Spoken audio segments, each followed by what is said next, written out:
Okay, we should be live. I want to wait like 20-30 seconds. I probably just jumped in too soon. Okay. Facebook, I think, just went live again. Checking my Twitch now. We're live there. And we're gonna chill a second and just let some people hop back in if they exist.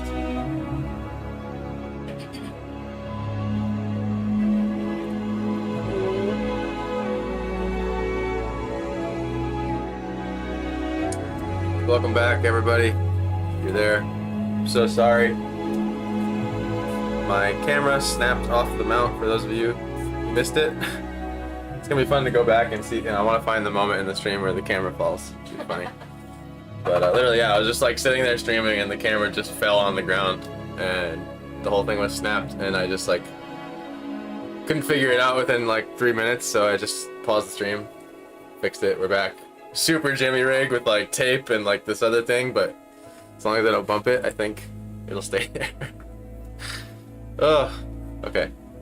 It also slightly ruined our wet dry flow here, but that's okay. It's gonna happen with painting. Very unpredictable, just like life, like I said earlier. You know? Like, you could be in the middle of a painting, suddenly your cat knocks over a candle and you gotta jump up and get the candle, and next thing you know you come back and that nice blend you had going on the palette's all dried up on you and you gotta find the color again, and it's like, it's so tragic, but you know what? The way it goes. Welcome back. Just letting everyone hop in here. Hey love, can you grab me a brand new sponge? Right there. Or two. Perfect, yeah, they all look weird. Thanks. They like freeze dry them, so they like squash down. Getting water happy over here, so. Oh yeah, I tried to get it just right, so it's like, they can't see. Because it is facing like that way now, you know? Yeah, Kirsten's literally right behind the easel. Okay, I even lost my train of thought. I don't have to just like look where I was. But already I am loving what my green underpainting has done. Already, and in one stroke over here, a little bit of that green stormy scariness is just creeping through the cloud, and I already want to keep that. But I think what has happened to us now is we've lost some opaqueness from our colors here, and we're just gonna have to sort of remake them a little bit. Drag a little bit more binder onto the pile. Also, with gouache, there is a little bit something different that's happening. Another variable that I realize I don't mention often is that you actually use different kinds of brushes. And that may be a personal preference, but I would consider a gouache brush, watercolor brushes equivalent. And the thing with watercolor brushes is they are designed to hold way more water than an acrylic, even more so than an oil brush. And because of that, you'll find that like you'll clean your brush and go to like mix more paint, and you'll just add like a gallon of water to it on accident. Yo, what's up, Dad? My camera snapped off the mount, and I had to stop stream and restart it. We're back in action now. Everything's happy and fixed, hopefully. I was looking at a lot of storms this morning online before the stream, and one thing I noticed is they break the rule I was talking to you guys about last stream. Stretched or pulled or completely ignored. Like eventually or at some point. But it's good to be aware of them and to learn them. And one of those, rules is that your sky colors, including the clouds, pretty much are always going to be lighter in value than everything on the ground and in the land, unless you have streetlights and stuff. And of course, there's always exceptions, right? But I was noticing that some of these storms get so crazy looking that they're actually as dark as the ground can get. And I almost think that that's the very thing that will make it feel like a storm, is when the clouds, or rather, like, make the clouds look mean, is when they're almost so thick it looks wrong. But that's something I'm gonna have to play with. I think that's why I'm painting a storm today, is because I want to learn how to paint storms from my mind. That's always my ultimate goal of practicing anything, is that one day I can sit down with a blank piece of paper and no reference and invent a cool storm scene.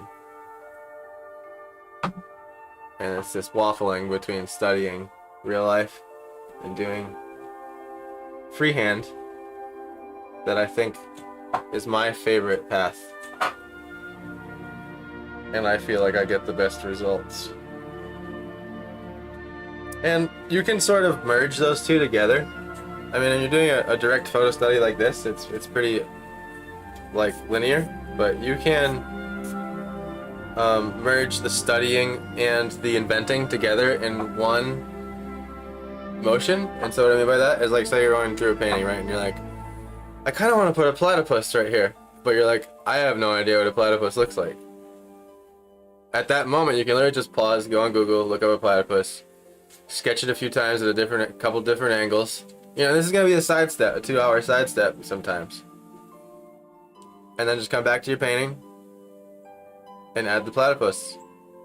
And I promise you that if you put the time into studying that platypus correctly, and that's making mental notes. I mean, some artists get crazy about it and they write it down on a notepad and get all, and like that's however you want to do it. But me, I just talk to myself, like, in my head. Be like, okay, you know, its tail is halfway up its ass, and its eyes are over, or the eye that fits on this side of this eye, and, like, okay, a little more on the side of the head, or whatever the animal is, and I make those little mental notes. It's sort of like the memory game when they tell you, like, when you want to remember a number, you, like, tell a little story in your head about it. You're like, oh, number 7 went to the store and bought some milk, and then you think milk and you remember 7. It's the same thing. Make those little mental notes about things when you're studying them. Like, right away, I haven't done many, you know, cerulean blue turquoise underpaintings in my life. You know, I've probably done 10 or 15 or so. So to me, it's still I'm in a fun discovery here with this. There's a really punchy single part up here that the sky shows through way later than the storm, so I'm going to bring that out. And one thing you'll notice with gouache, I realize I say one thing you'll notice a lot, is that you'll be fighting its transparency the whole time. So you'll put it on, you're like, oh, yep, that's how light I want it to be, and then the second it dries, like, watch, let me get the hairdryer and speed it up in front of your eyes. It'll darken. Yeah. It almost went right back down to the original color. So what I find with gouache is when you're really trying to get those light opaques on is you have to push it a bit more than you would in the amount of paint you're using than oils and acrylics. And of course, it's not just the amount of paint. There's pigment quality, binder quality, brands, and that's all going to change according to which one you pick. But at least with specifically Winsor & Newton designer gouache, which is what I've done all of my gouache paintings with.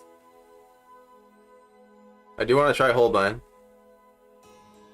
but I notice, at least with this, it's very opaque, don't get me wrong.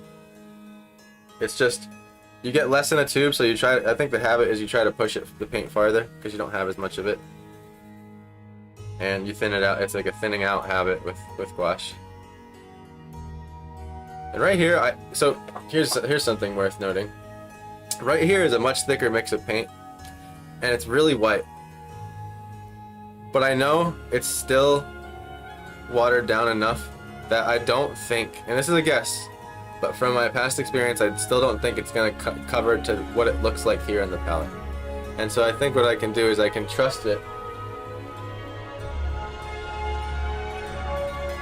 and hope it's gonna allow a little bit more of that blue to come through still, while brightening it at the same time. And you know, you might be concerned with how the brush strokes are showing up. I am sometimes I'm not. When it comes to a study, I'm more concerned about the shapes and the colors and the values. And so, if my soft, poofy cloud or sky has some harsh brush strokes in it, as long as it reads, I'm not too worried about it. Let me see. All right, we're gonna get back to a little bit more gray here. Big area here. Definitely pulls some blue into it. And we can make... So remember the color wiggle I was explaining to you on digital art? The way I do that on the palette is I'll mix little puddles that don't become pure. So like, I think it's one way to mix paint on your palette, where you mix it and mix it and mix it until it becomes that pure mix. Or you can sort of like 3/4 of the way mix it. And when you do that, you suddenly, instantly, without any work at all, make about 10 different variations of that color that you can kind of micro pick from and allow to collide on the canvas and do whatever they want. It's kind of like when Bob Ross would put multiple colors on a single brush. Cut into this a bit. And I'm purposely painting in wet into wet right now as much as I can, because, which does mean moving quickly, and that can be scary at first, but you get better at making decisions, and eventually it's not so scary. There can be a lot of like paralysis in that. Drag a little more blue. And there's already enough black sitting around over here that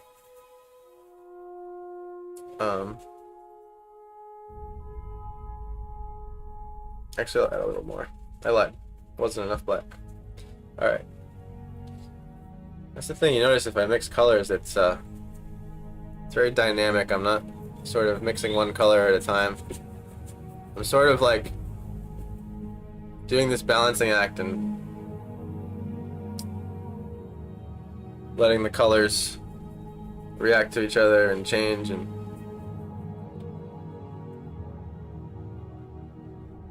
so sometimes a little trick, I put something on, it's a little too dark, I'll just grab some white while it's still wet and just put it right on top of it, right on the canvas, mash it around.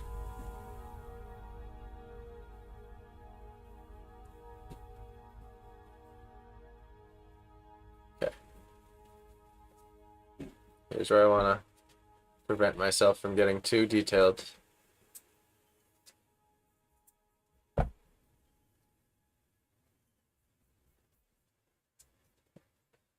want to get more paint here. Grab some of this blue. And I want to grab more of the cypress green. It has a lot more yellow in it. And that's because we're getting more back towards the yellow sky. And so that yellow influence is going to start creeping back in. And here's where I lost my flow when the camera broke, where this edge would be blended better, but I'm going to roll with the punches here and just figure out how to blend it later. And I'll show you how to dry blend with gouache. Another beautiful feature of gouache. Where it's almost like you can, it almost has this pastel-y chalkiness to it, which is really neat when it comes to blending.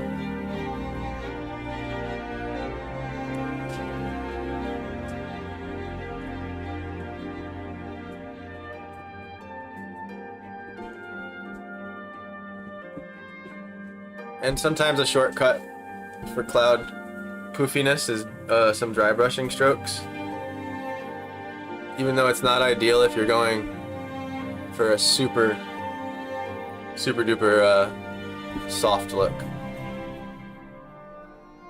You're going for the super soft look. You want to catch it while it's wet. And gouache behaves a little differently to that brush behavior, I've noticed. It's not as quite, what's the word? Tacky. There's something about tackier paint that does the bloomy, blendy effects better. There's a sort of Goldilocks zone drag on the brush that you need to find.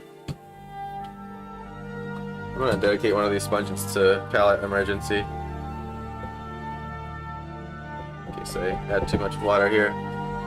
My palette's flat, so which it wouldn't be if I was using this on the ground, but I have it on my slanted art desk.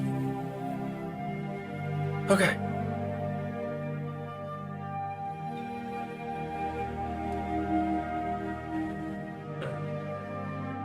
And I already know I want to go over my yellow again. It's almost like a yellow underpainting at this point. And what I didn't do was I didn't add the slightest bit of red to my yellow when I did that. And that's something I'm going to go back and fix. I was watching a painter the other day. He says, I'm a fan of fixing my... I'm a fan of correcting my corrected corrections. And I was like, you know what? I couldn't agree more. It's a good mentality to have. And I think that's one of the fun things about paint is it's very forgiving. Can be, at least.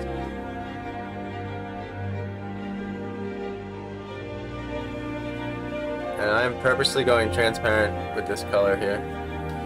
I wanted to experiment with putting it over the yellow. And this gets entirely covered. But I wanted to experiment with getting it slightly into the yellow here.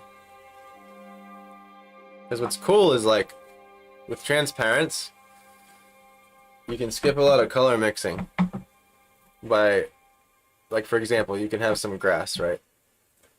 And then if you want to have a tree in the grass and the tree casts a shadow on the grass, but you don't want to have to mix 3 different shadow grass colors, you can get a transparent wash of sky shadow color and just put it right over the grass.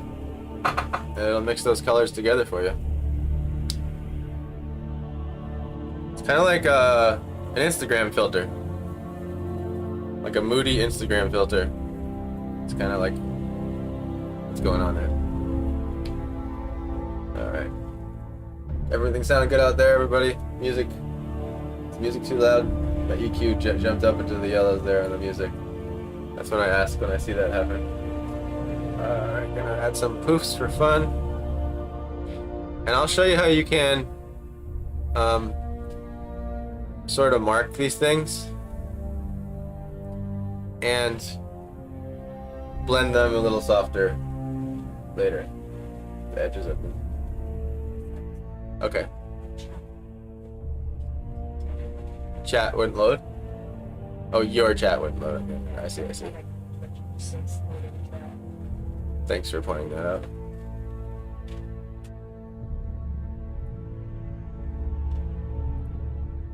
I'm gonna do a test in Twitch chat there.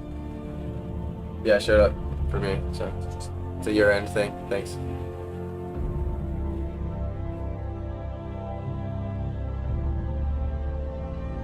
It's also fun to be transparent when you're adding cloud details because they're never gonna dry this light. This is sort of a background cloud here. And I'll get more into getting those shapes and details more correct here later on. Grab some of this black, a little bit of this Prussian blue. Prussian blue has a darkness to it. I guess if you were to ask me, you know, what's the difference between Prussian blue and darkening cyan, or Prussian blue and taking ultramarine, adding white to it, and a little bit of yellow to get a fake cyan or an imitated cyan. I would tell you that it comes along with a little bit more green and a little bit more darkness to it, so it's a good darkening tool when you're not trying to suck the color out of everything. Because remember, you can lighten and darken things with black and white, but you just gotta be careful and know that I think a big misconception with black and white is they are colors. They're not darkeners and lighteners. So when you're mixing those, you're actually mixing a color into another color. So like for example, if you mix black into yellow, you'll get green. That can be very confusing to people that are starting out and they're not understanding what's going on. So I'm going to do an experiment here and go really transparent with this cloud color in the hopes that this green wash in the back will show through. Paint it down here. And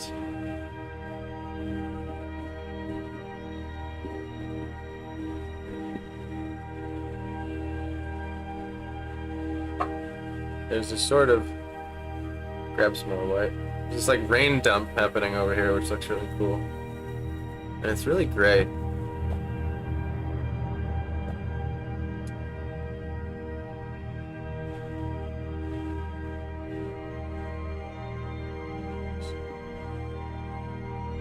Goes all the way over.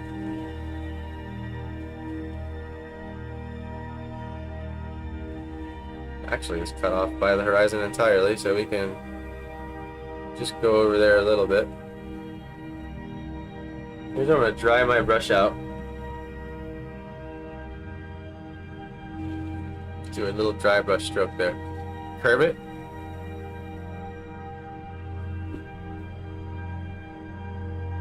Dry my brush out even more. I'm going to grab some of that gray I made. Dry my brush out. Sponges are great for that, dry sponge, by the way. See if I can get it right here. There we go. A little liney, but I think what I should have done is not used a flat brush because they're a bit rigid. Yeah, I'll fill that in. See if I can break that up and get a softer brush.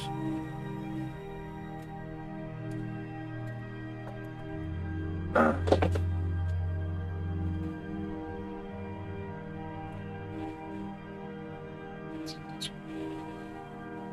think a good dull, flat, round brush will do the trick.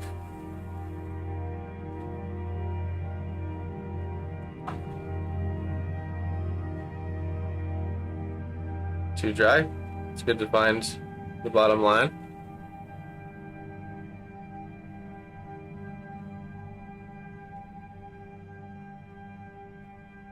Grab a little water and pull this back.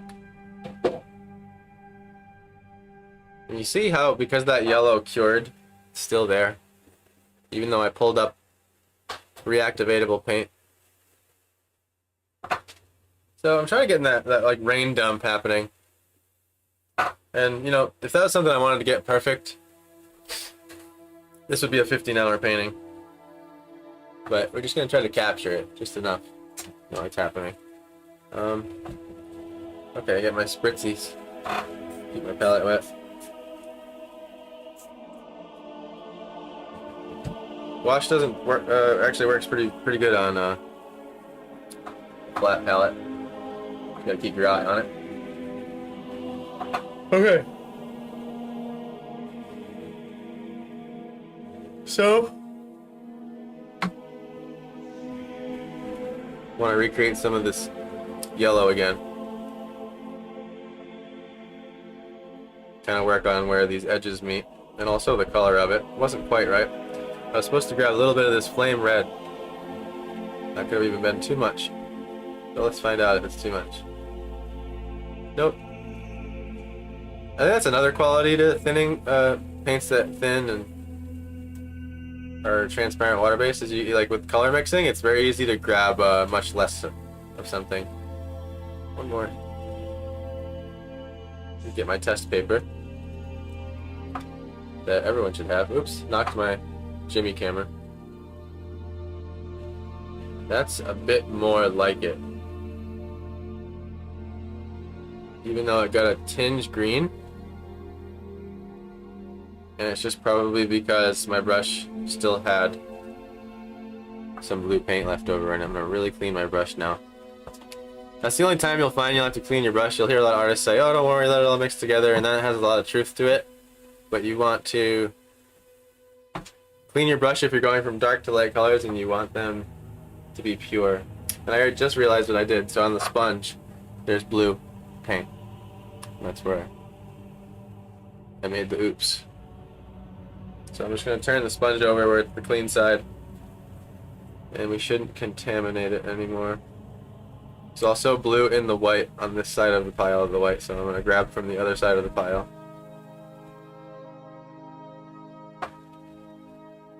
I might have to reset my water. You'll have to do that too. There's no need to marry your first refill of your water can. I go through 3, 4, 5, 6 of them in a painting sometimes. Honestly, if I could just have like 10 5-gallon buckets of water surrounding me, that would be ideal. Just endless clean water.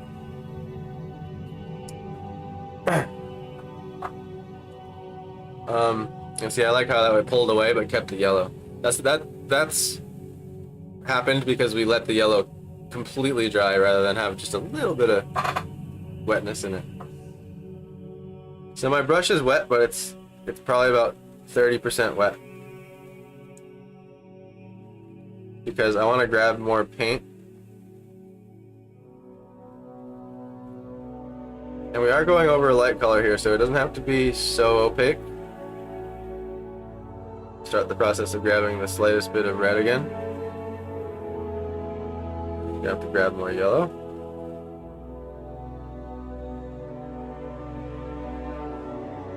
And you'll find white brings a lot of opaqueness, especially titanium white. If you use zinc white, you'll notice it's not as strong. And there are use cases for all those things. It's good to keep it simple at first, and then eventually just wait until you stumble into that situation in a painting where you're like, how do I solve that?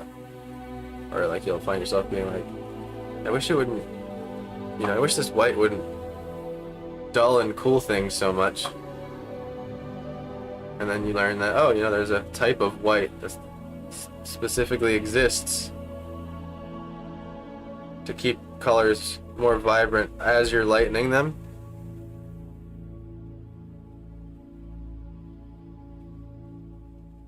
But again, when you're just learning, you just use 5 colors: black, white, primary set. You can do magenta, cyan, yellow, or cadmium, red, ultramarine blue, and yellow. The 2 classics. But primaries are not set in stone. They can be any set of yellow, red, or blue, which is cool.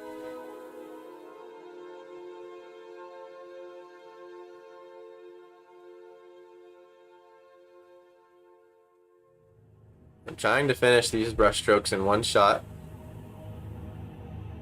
Gouache, it helps when covering, making it look like a solid color.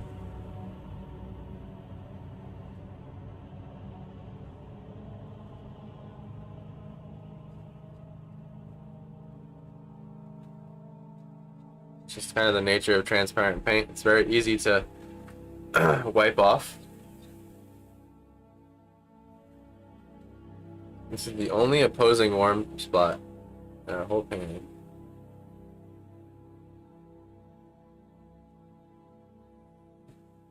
I realize too on these streams as I paint throughout the day, the colors change. I'm looking wildly inaccurate again.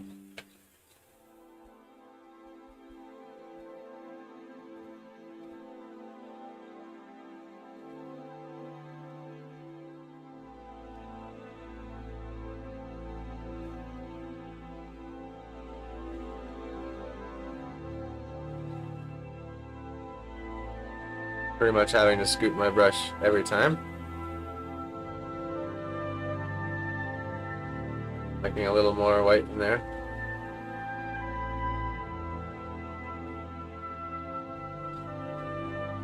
I think a good quality gouache has a nice tackiness to it, but not too tacky. Sort of a fine line. You want it to drag a little, but not too much. I like the little streaks of white that kind of hung out in there. It's gonna dry darker again. We're gonna have to go back over it.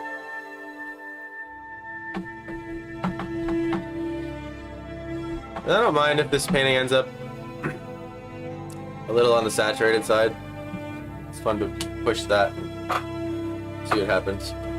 But I'm gonna take a little bit of a blend opportunity here. See what we can do. Dry your brush out till it's almost dry. And very gently we can drag the edges of things around. I'm going to dry brush some light colors in here.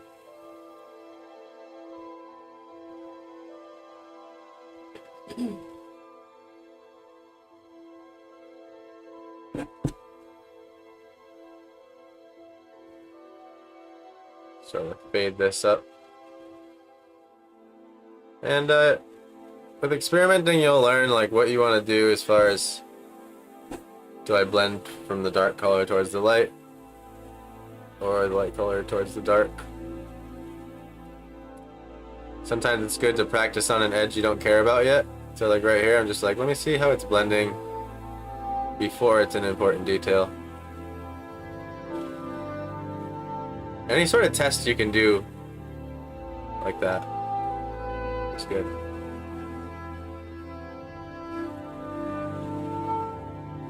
See how that edge softens up nice.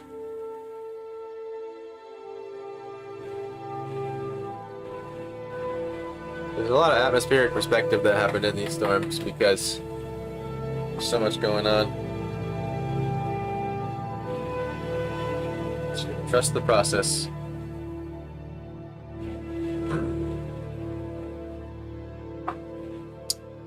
Alright, our big tornado is going to be here.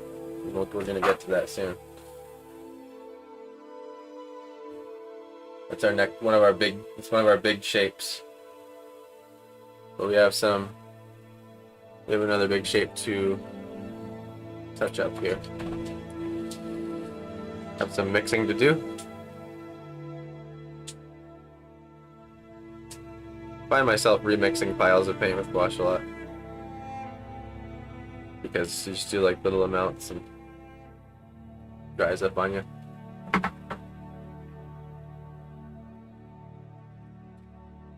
Alright. Toss some black off to the side here. Great. Dullness.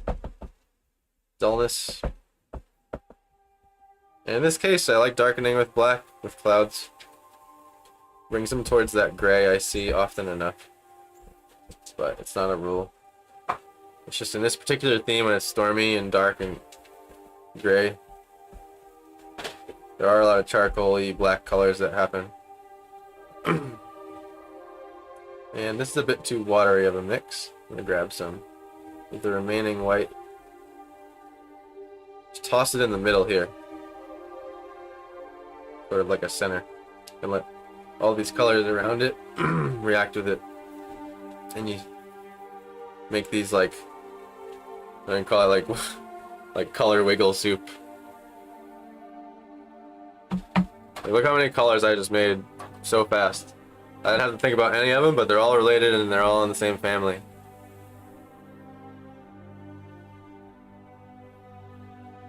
And now I can just kind of pick from little spots here, including in between. I could drag half my brush, have two different color paints on it. Let's see. Also, you don't want to marry your brush. Try different brushes. I've had that bad habit. Not trying to break it. It's just like sort of getting lazy. You don't want to switch brushes. Let's see. Need something less chiselly. Let me try the, what's this one called again? The oval wash. See if I can get some friendlier cloud shapes here. I want to actually add more white to my palette before I keep going, so it's just there for me.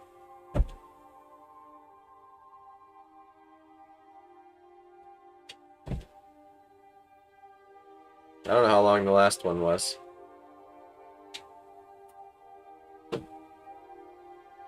I started at 9:30. So, we're pretty much right on the 2-hour mark. We'll go a little bit longer. Another hour. Sometimes we won't be able to finish these. That's okay.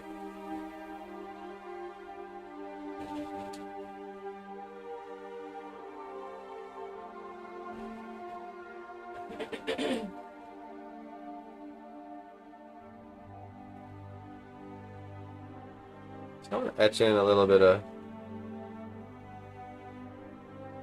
play with your brushes, mash them in. Don't just think, use your brush in one single way.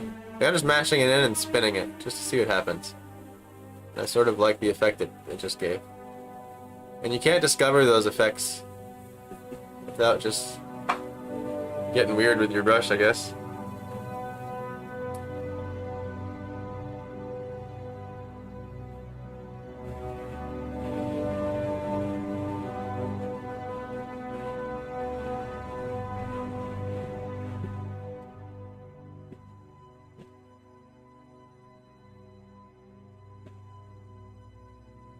Sort of feathering out some of these things here. I'm just putting this here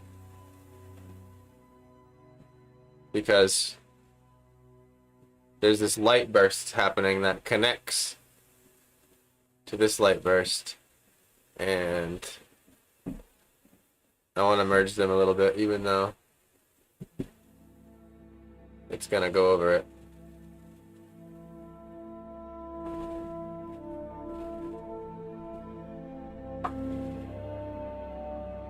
So far, the oval mop ain't so bad for clouds. Gonna be a little bit mean to the brush, abuse it a little bit, but that's what they're for. I don't throw away brushes. If a brush gets destroyed, if a brush gets completely destroyed, it's just a new brush now that does a different thing, has a new life. A lot of my grass brushes, my favorite grass and tree brushes for leaves and stuff, are brushes that are completely wrecked. Because they have all these bristles sticking out everywhere in all different directions, and it's perfect. You can make 12 leaves at a time with those things. Save yourself a lot of time. What up, Sam? Good to see you here, brother. Good to see you here. We had a tragic accident earlier. My camera mount snapped, and the camera plummeted, and we had to stop stream and fix it. But we're back. Noted. Get weird with your brush, but don't marry it. Noted. Yeah. Because the thing is, like, there are purists out there that'll say you can do everything with a quill brush. And I agree with them, you can. But I think what ends up happening, unless you're an absolute master, is you can sort of see that the same brush was used throughout the whole painting. And I think painters that use a few different brushes, there's a bit more life in the painting for some reason. It just adds this level of variety.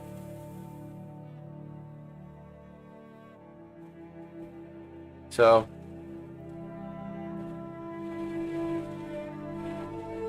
I think what I need to do from now on, right now, is to start using my water spray instead of dipping my brush. I keep putting too much water.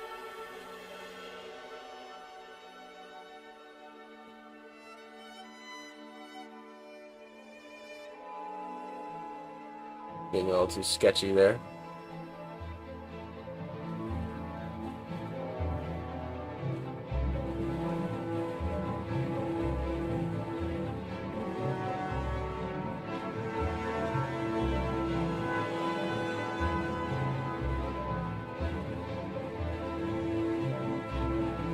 The thing with these storm systems is there's so much pressure and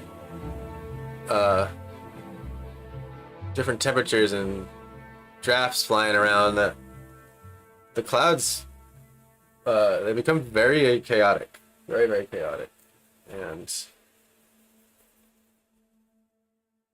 you can almost like paint that. You can almost literally just be like, oh look, there's a updraft up here, and like do something crazy like that, and like often enough you'll get a cool like cloud wisp thing that actually like makes sense. And that's one of the cool things about painting nature sometimes is, or anything, is that a lot of the times like the very physics you're using to create that mark is like what's happening in real life with the thing you're painting. And I think that's where like painting it in the direction, like your brush strokes going in the direction of the object or the surface of the object makes a lot of sense.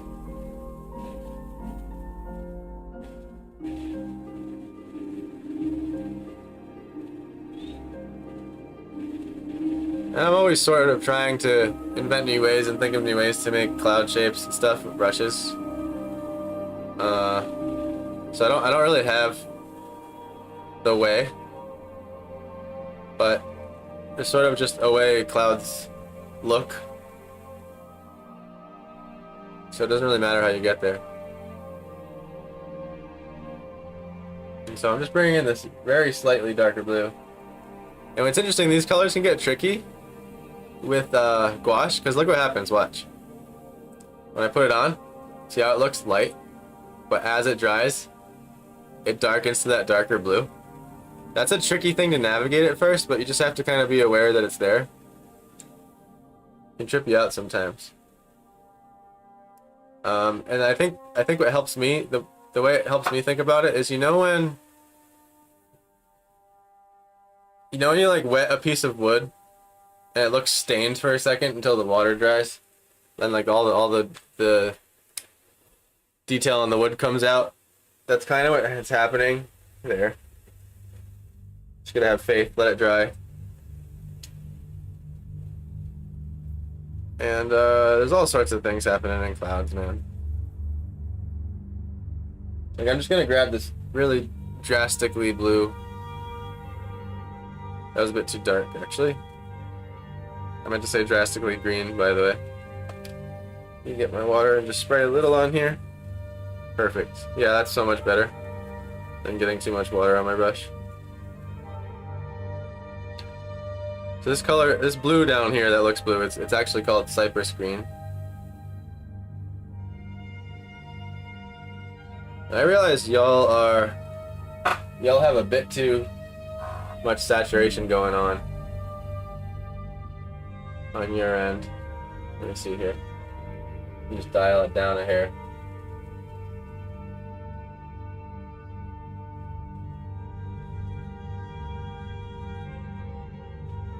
Yeah. I think that's a bit better.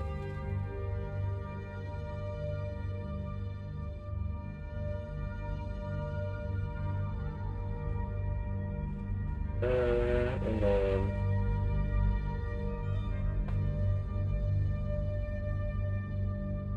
it always bugs me, man. It's so annoying trying to get this shit to look right.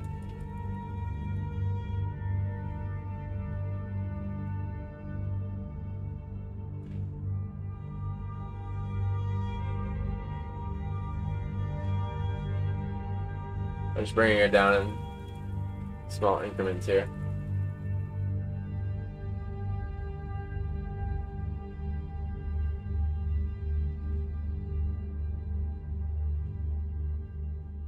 I'm just going to hide that filter really quick and see if it just looks better.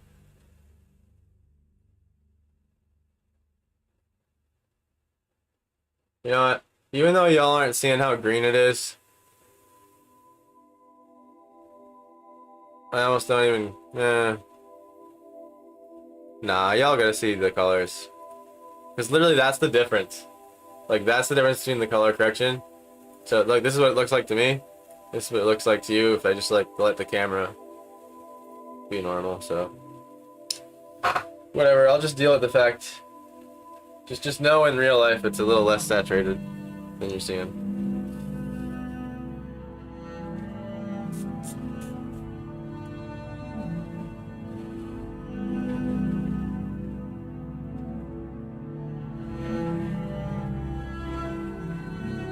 Grab some of this white. And let's see.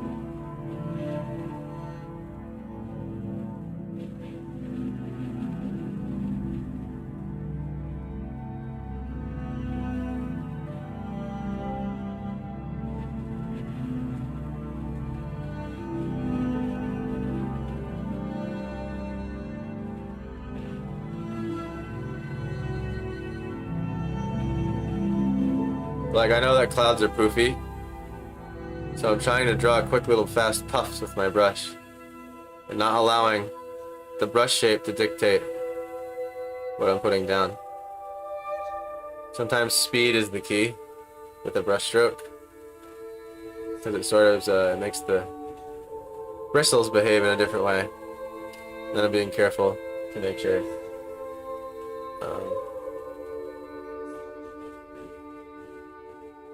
they're the same shape. Or connected at least. I'm trying to just make this weird greenish cloud existing kind of in the foreground. And again, I have like 8 to 7 references off to the side here of different storms, and I'm just kind of building my own based off of the knowledge that those photos are giving me, if that makes sense. So hopefully you can see there's a little bit of green tinge to that blue coming in. And it needs to sort of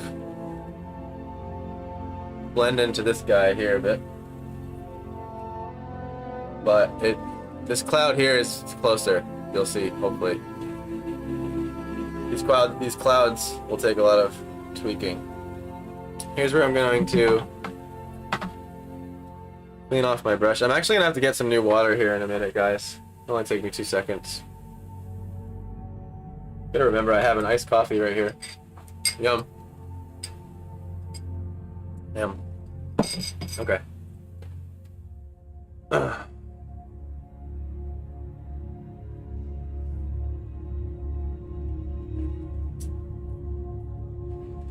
think I'm definitely gonna do gouache for the plein air this or next weekend, or the weekend after that. Sam. Feeling it. I think it's the best plein air medium in my world. The one I like the most. I tried watercolor last time and it wasn't the one. I think I'm more of an opaque thinker. But I think it's just where it's not that I can't paint transparent, I just enjoy opaque painting and how it feels more. There's a little more freedom to it. Okay, so now my brush is, oh that's right, I wanted to grab a different brush for this moment. So this is called the flat chisel, I believe. I'm sorry, it's called the chisel blender. And it's this little tiny guy, but I love it for exactly what it says, blending. And I think the main reason is it doesn't hold a lot of water. The scary part about dry blending a edge with gouache is if you have too much water on your brush, you'll just end up drawing a eraser line through it. So the key, the very fine line with the blend tools is they almost need to feel dry. It's almost like no water needs to be on them. It's a very fine line, but if you get it just right, you'll only pull a little bit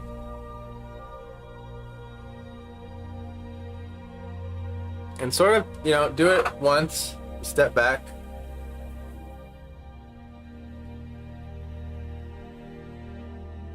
and see if you like it. Right here you can see, look,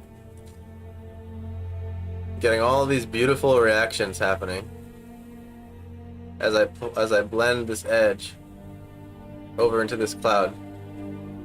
all sorts of reactions happening, and it's because we're using reactivatable, opaque, and transparent paint all at the same time. And I think that's the most wonderful thing about gouache.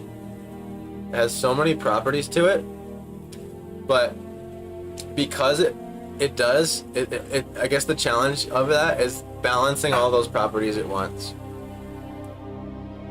To where some other mediums might be a little more controllable because they only do one thing really well, where gouache does 4 things very well. But because of that, they sort of collide. But like what I love is happening here is, as I'm blending this cloud edge,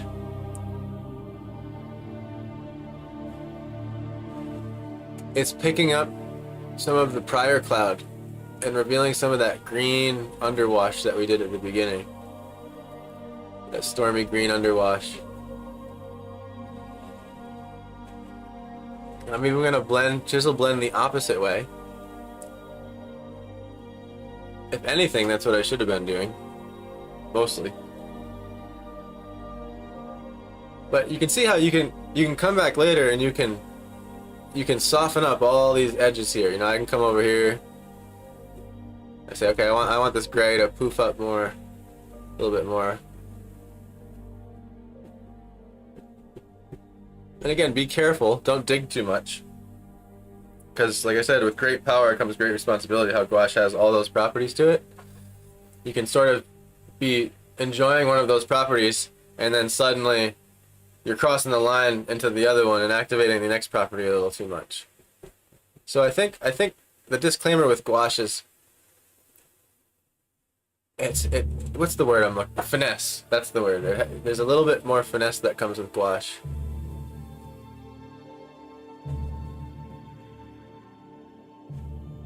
I think. But once you get the hang of it,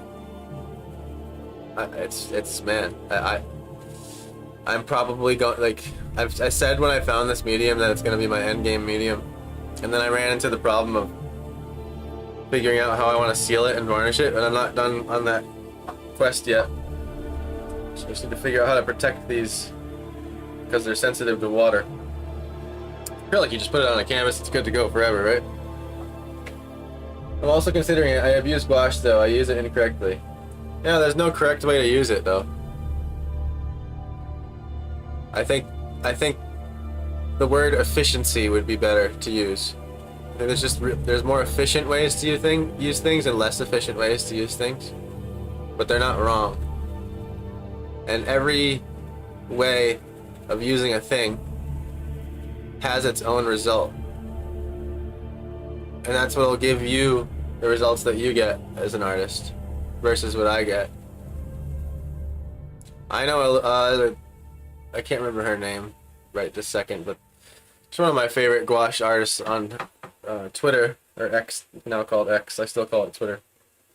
Just revealed my age, but it's basically like she uses gouache hyper thick.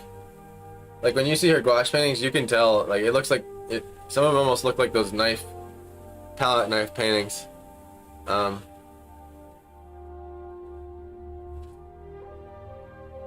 Personally, I like to keep it as thin as I can, unless I'm at like the very end of the painting and everything's going on top. But the thing is, it's like that's not a rule for me. So like if it does go thick, it's fine, and I let it and I embrace it. Like for example, down here, this is the thickest part already, because to get that to be really vibrant like that, I have to have that light paint, very opaque. So I'm really enjoying the colors that are happening here right now. And they're pretty much done.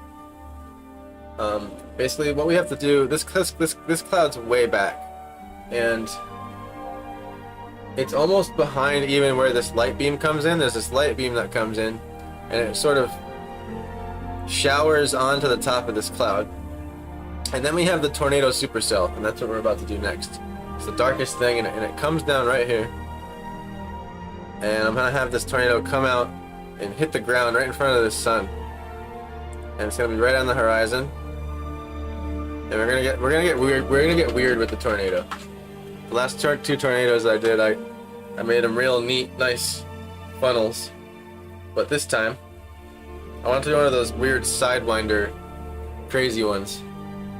Scary, spindly looking tornadoes. You know what I'm talking about, you've seen them. Hopefully not in real life, but you know what I'm saying. So again, I love this brush. I have 17 of them in my bags. I've been through 17 of them. The chisel blender, again, to remind you, the reason why it's good is because it doesn't hold a lot of water. You don't want a lot of water when you're blending. You want to think blending as like, at least with paint, and I think if I talk any technique at all, I'm talking about just the painting techniques. So when you're blending it all, too much water is bad. You want to think of it like sandpaper. That's slowly merging the two together. And you'll have to play with your brush hand and how you motion it, in the sense of how you're sort of pushing and pulling those colors. You'll find that you'll make a mistake sometimes and you'll pull it in the wrong direction. With not quite the reaction that you wanted to get. And so right now I'm letting my clouds dry a little bit just so I can just take a step back and make sure I'm happy with the colors, direction the colors are going. And you want to do that from time to time because you'll notice with transparent mediums especially, you do not get the true color when you first put it down. I think that's the hardest part about transparents, is you have to be they're easier to use when you have an understanding of what's going on underneath with the colors. It can be very confusing if you're just guessing and you just put down a color and you're like, oh shit, like it looks horrible, you know? Because there's so many more colors reacting on top of each other that you can see, versus like a super thick oil paint stroke where you can almost get that true color. Like, yeah, even oil paint and acrylics are gonna dry different. They always do. Every paint dries differently, even house paint. But transparents, they're so much more sensitive to that, if that makes sense. I'm using acrylic-based gouache now, and I use it thick. It doesn't have the properties of the gouache you're using. It's basically acrylic that dries flat. It's right. You know what? You described that to me the other day when I walked to you at the art crawl. The shop you were in, the video game shop. And I remember you explaining that to me, and I was having a thought today when I woke up this morning. I was like, what the fuck was acrylic gouache again? Like, what was the difference again? I couldn't remember. But thanks for reminding me. Remember you taught me that. I remember like looking that up online and like not being able to find a straight answer for some reason. And kind of like giving up after 10 minutes and just being like, ah, I'll buy a set and see what it does someday. I'm gonna go back to my oval wash here, and we need to make a much bigger pool of paint. What would happen if I spritz while yes. Okay. Hopefully I didn't grab yellow there. Okay, good. I thought I like swiped a little bit of yellow on my brush.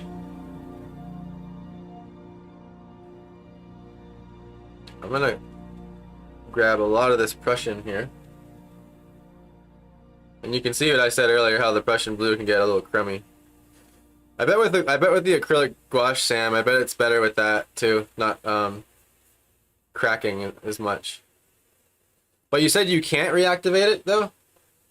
The acrylic gouache, right? Like once it dries, it doesn't come back with water.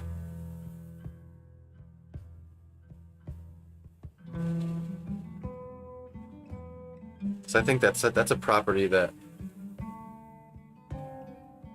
I'm obsessed about. Because if it because then it would just be the same thing, right? If it dried matte and it was reactivatable, then the only difference, there would be no difference. And I'm gonna mix this black all into this nice greenish. I want this tornado to have like the most mean greens in it. But what's cool about tornadoes, when you paint in them, is the part of them that start sucking up the dirt change its color entirely. So it's cool. Like the tornado sort of goes from this stormy, like bluish greenish situation, and as it comes towards the ground, you can see where all the dirt got picked up and sucked up into it. And there's a subtle color shift that happens from the natural color of the tornado to the dirt. Again, I'm still trying to establish big shapes. And like I was describing last stream, I take a bit more liberty adding some detail here and there because I have a lot of practice with the big shapes, and I keep them in mind. I think if someone was learning, it'd be better to isolate those things more. But you can sort of combine steps once they're in the forefront of your mind enough all the time, if that makes sense. Yeah. So I'm gonna continue making my new color wiggle soup here. For a darky name, we'll call it. And I don't want to go too dark yet. So I want my darks to end up somewhere around here, right? I want to grab some of this greenish blue here. I want it on the side of this bluer blue. Careful of that red getting in there. And now I'm going to grab more white. I also find that knives don't work well for mixing gouache either. It's sort of a brush situation. That's hard to say. Brush situation. And I'm gonna let the dark pool and the light pool meet in the middle here on my palette. Add a little water to the middle of that so that it has fun mixing together. I don't want to add too much water though, because we don't want to turn it into watercolor yet. Well, we don't want the dark, specifically we don't want the dark one to be turning into, or I'm sorry, the light one to be turning into watery.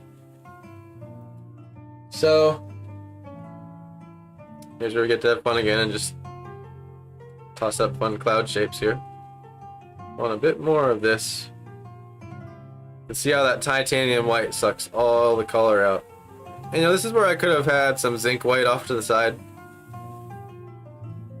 so that would happen less, but I don't even think I have any zinc white left right now. I probably have like 1 tube of it laying around, but not that much of a hyper hair splitter with my pigments. I try to get the fundamental ones in, you know. And we just don't want this to be lighter than over this cloud. I wanted just a little bit more of that stormy greenness in there, so I grabbed a little bit more of my cypress green, which if you see cypress green out of the tube, it's very blue. Oh, let me catch up and chat here, sorry. Where do you get your water cans? This one, they sell it at like Michael's. I got it a long time ago. I've seen a couple of versions of it, you know, but I'm pretty sure it's at Michael's. It's a real simple one. It's a 3-chamber water can. I love it. A 3-basin. I don't know if you can see it. Or you can see it on my selfie cam here. It's a 3-basin. You can see like 1, 2, 3. And the first 2 basins have ridges on the bottom of them that are designed to sort of be abrasive to your bristles of your brush and knock the paint off of it. And then the last one's designed to have the biggest and the most amount of water, so it stays the cleanest. And basically you watch in the first one, the second one, third one, and I tell you, I love this thing. Like it takes the paint off your brush and keeps the water clean the most out of any of them I've ever used. I'm using an acrylic wish dash now, and I use it thick. I'm catching up. I missed the, oh, I see what I did. I missed the where do you get your water cans, my bad. I went back too far. Like, it doesn't reactivate with water once it dries. It cracks horribly. Okay, it doesn't reactivate. Okay, it dries very quickly. The crackle works with my style, so I just go with it, add texture. Yeah, I can see the quality in that, for sure. Absolutely. There's a lot of fun things that's good for. Now you might put something on and be like, oh no, it's too dark. A good rule of thumb to remember always is darks always dry a little bit lighter, and lights always dry a little bit darker. So anything you put on, it's gonna be a little opposite.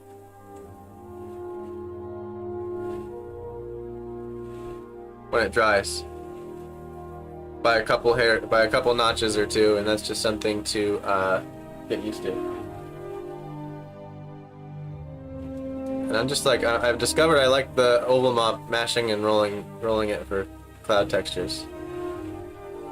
And I'm gonna whiten a little bit more here, this gray I've been working with, and pull it off the side of the cloud over these light clouds. It'll still feel part of it. And remember, remember that it's okay if your edges are a little bit intense or too dark. You can come back and soften those up.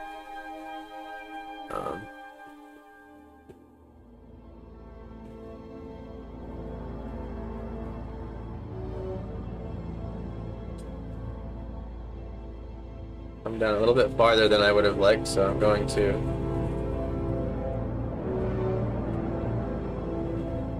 add a little water.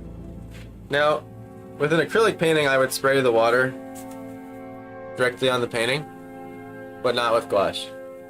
It can be very dangerous because if your sprayer isn't absolutely perfect,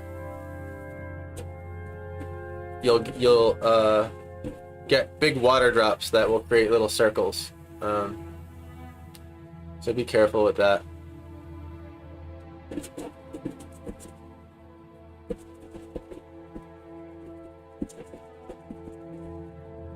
I'm dry brushing over here. I want to leave some of the gaps of this green up here peeking out still. It's like when you say the sky is green, it's like the whole thing doesn't go green. Like what happens is like there's these pockets inside the cloud that do.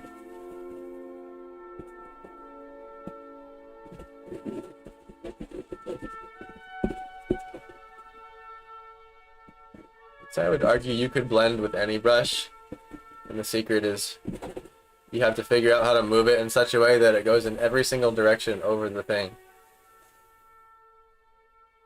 I'm gonna take my hair dryer really quick. Actually, not yet. In a minute, I'm gonna add a little bit more, just to get a good view on our true colors here. Rebellious Mew, let's go! Long time no see. Good to see you here. I don't know if you caught earlier stream, we had a tragic camera accident. My tripod snapped and it fell to the floor, and I had to stop stream and restart it. And so, like, it looks like we're starting here, but we have gone from the beginning. And I'm still gonna keep that old stream up. So if anyone that wants to watch it later, from beginning to end, just go check that out. We're still blocking in our big shapes, Mew. And we're just about getting to the front layer of the tornado here that wants to connect to this. But let's see. Pretty sure I'm not gonna be scared to get a little darker. Fill in this corner. This is where I'm gonna have the tornado emerge here. I'm not gonna sketch it in yet. Not quite there. Soon. A little bit too much thin on my gouache. Also, that's another thing to mention. With the dry brushing of the gouache, if the paint's a little bit thicker on your brush, it'll be easier than if it's thinner. And not in the amount of paint. When I say that, I mean the amount of water in the paint. Same amount of paint, different water amount in the paint, if that makes sense.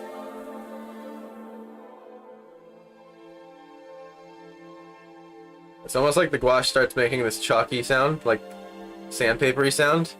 That's how I know it's at this sort of dry, perfect dry point. My mic is designed to cut out voices beside, or noises besides my voice, so. This is the lighter portion of our tornado cloud here. And it overlaps this light cloud. Right here. It's in front of it. In perspective. And here's where I like this little cloud shape. It comes up, I'm gonna copy it directly.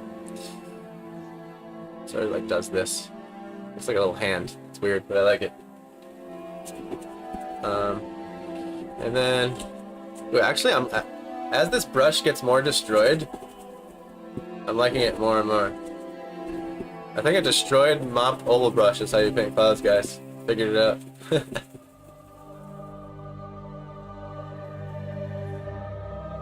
Try to have meaning to each stroke. Keep taking steps back. Unless you're in complete discovery mode.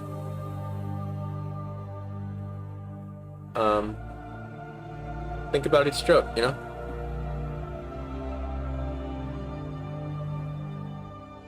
And I'm starting with the mid-tone of this. I should have said. So at some point there'll be a light version of this color here. And I'm keeping it dry brushy. Especially on this storm part, as I said, because I want to keep that green. I'm going to dry brush right over into this. And here's where the photo study comes in handy, where I'm trying to learn what things look like. So there's a little there's like these little supercell things. It's almost like they turn into these little twisty circles. Twist up into the nethers. Like this. It's a hint of it though. You still have all this swirly stuff going on. But there's like a faint hint of a rim almost. Like a little rim. It goes up in an anvil shape like this. And sort of joins the twistiness. Because the thing is, like, this whole cloud's rotating. I'm gonna do another little creepy dark cloud chunk coming out here. I think that's what's so cool about painting storms, is they look so crazy. They're not like your everyday sight. Alright.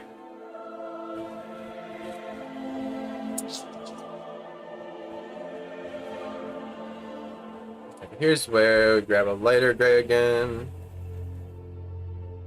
That takes on a little bit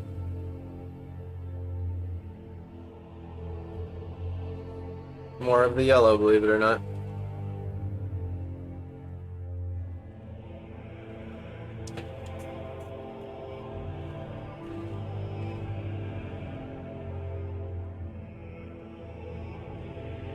So sad. Burnt sienna. Just can't wait to be used. You're gonna have to wait for the mid-ground, man. Sometimes I would say, like, it's debatable to say you put some paints on your palette a little too early, especially if you're someone that likes to have your paint activated the whole time.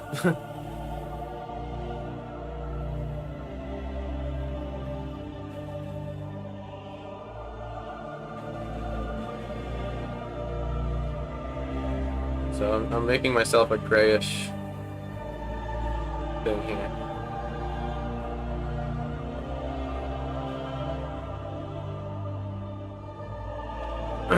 And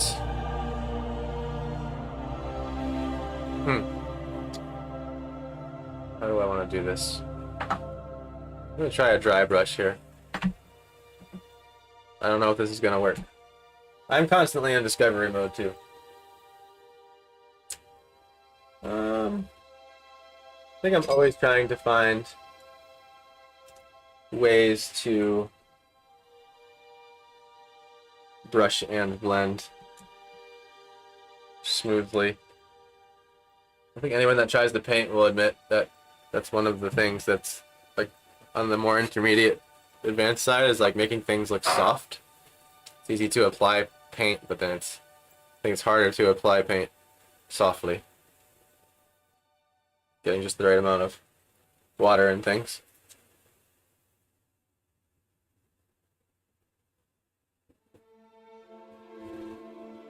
Here, again, I sort of want to really mash this brush, and it wasn't dry enough.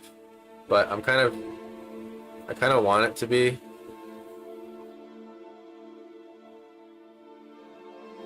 It's still not dry enough. There we go.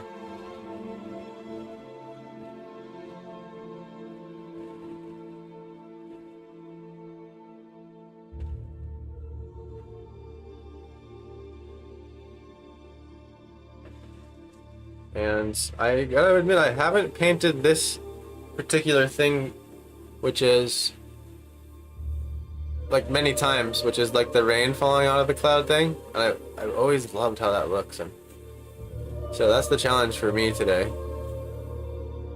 Just trying to figure out how to make that look the way I want it to look. And I think Mew got me thinking, you know, chat this morning, because she was talking about how she's been hitting a wall and improvement and stuff, and like I want to say like walls and improvement don't ever go away. I think it's just like a matter of time when you're gonna hit the next one. And as I was painting, I sort of thought of what I wanted to say to you with that, and it's sort of like,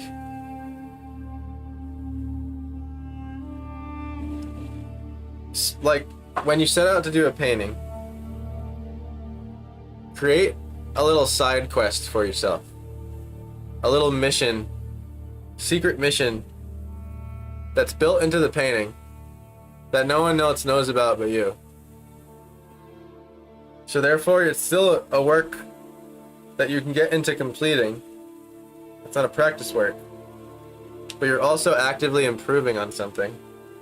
And what I mean by a side mission is like what I'm doing right now. So like, right now I'm trying to teach myself how to paint that look where like you can barely see like the rain's like dumping out of the cloud. Because I've only done it a handful of times, and I love how it looks. And so like, that's the one aspect of this painting I'm gonna want to slow down a little bit and explore.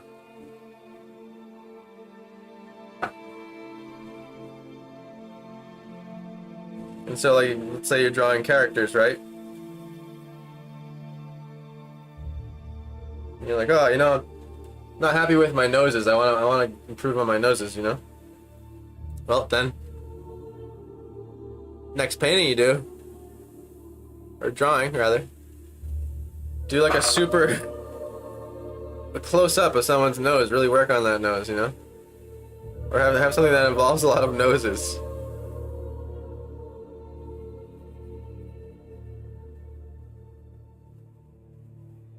See, I love this short round brush for this dry brushing here. Gotta remember that. I'm gonna go a little more wet with it here. And when you find the perfect, I think the perfect dry brush is the stroke starts slightly wet,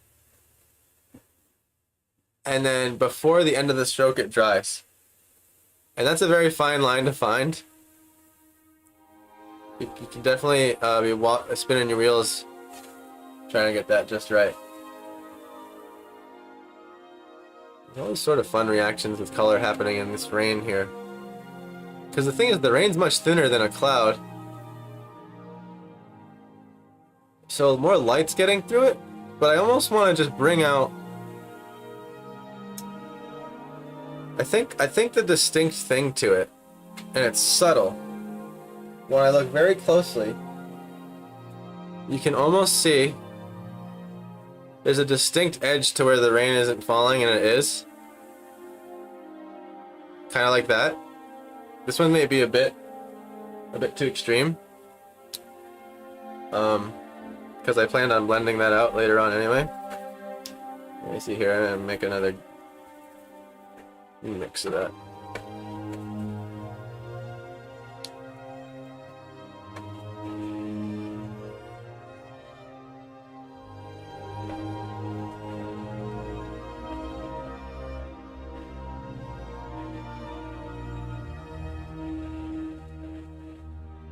The Art of Paint by Planet Joe. I'm trying to be somewhat educational here. See, still too wet.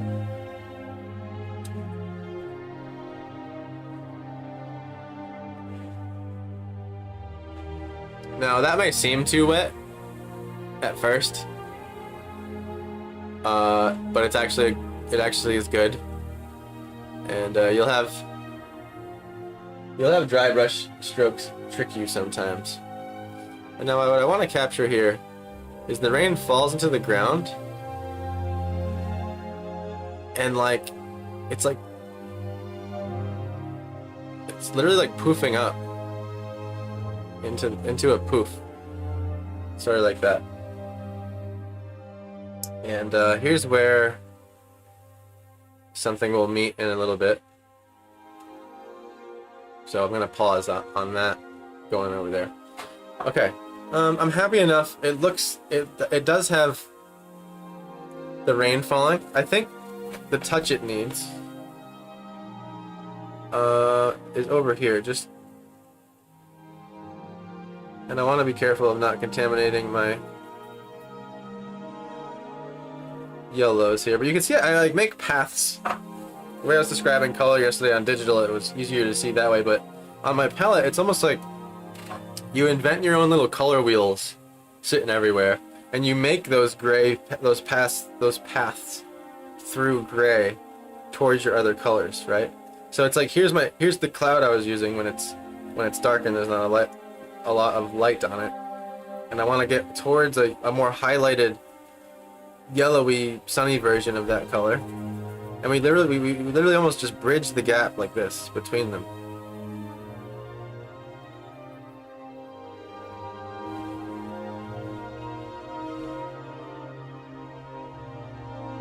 And let it all mix together.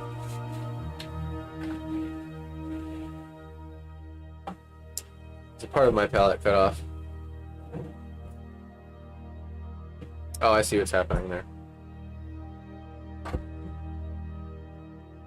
There we go. That's the whole palette. There was an edge of my easel, cutting it off. And once again, same thing. Actually, I didn't have enough paint in that, so I'm gonna drag this over here. And take a little of this yellow particularly too, not this one, because I did the work to add that slight amount of red into it. And we're gonna let this just come mixing in to our soup over here. Gonna dry my brush out. I have a sponge in my hand, by the way. That's completely dry as a bone. And I just mash my brush into it. And what that does is it kind of spreads my bristles out and makes them less pointy, which you want for clouds. And then also dries your brush, obviously. But also, what I love is this little spot will start getting created on the sponge, where you almost don't need to even go back to dip in your palette. You can come back a few times and dip right off the sponge. And it'll help control that water, and you're still picking up that little bit of color you want. See? That just came off the sponge. You see how light that went on? Now watch, give that a second. Watch, I'm gonna put the hairdryer on it.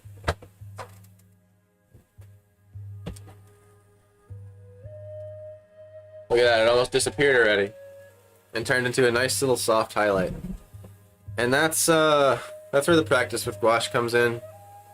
It's tough to know exactly how everything's gonna dry, and a lot of the times you're gonna have to find it. You're gonna have to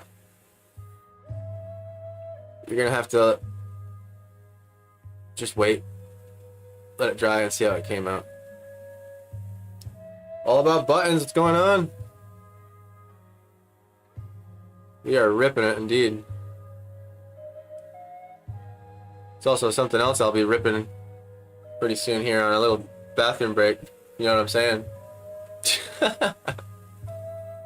Alright. I just want this rain. And I'm getting a little trigger happy there. And that's okay. Just grab a little bit of the darker color. Add it back in. Dry the brush out as much as possible. And remember to keep the shape of the object in your brush stroke. And I'm making this a bit rounded here. See, here's where I'm going to speed up the drying process because I want to see if it is too light.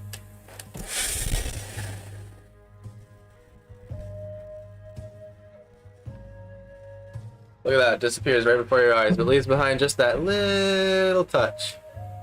Oops, punched the camera. Well, hey, that was a good test. My Jimmy rig stayed on. Okay. Hey, yo, loving the stream. Heck yeah. Have you been here the whole time? So glad. Good to see you. Yeah, this is such a Jimmy rig. I wish I could show y'all like the camera fix. You laugh. It's like masking tape wrapped around this tinier tripod that fits like snugly into this little hole. I can't even explain it. It's strange. Okay. So I want to finish. I don't want to get too zoomed in on the rain there. I just wanted to lighten. Like, see this? If I had to draw a shape around the highlight of this rain here, it's like right there, right? But it's very subtle. And I think the other thing that's very distinct to me is, stick with the short round, screw it.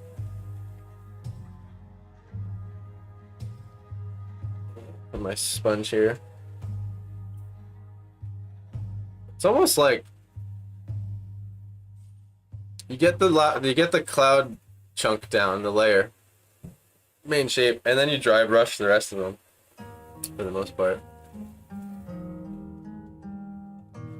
And like I said, if you go on too, I'm gonna be a bit more intense with the edge of my tornado cloud because they tend to be like that. But if it comes to edges, like in places where you want them to be soft, don't worry about it. Just like I showed you earlier, we blended it out nice.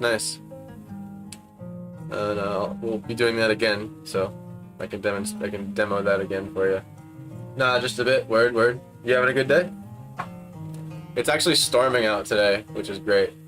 It's like, I feel like I'm channeling the vibes.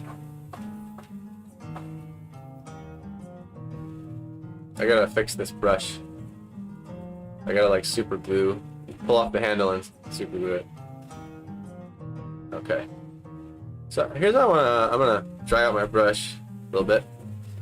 I wanna preserve this pocket of green in here. Just kind of like right in there. My brush is still too wet here.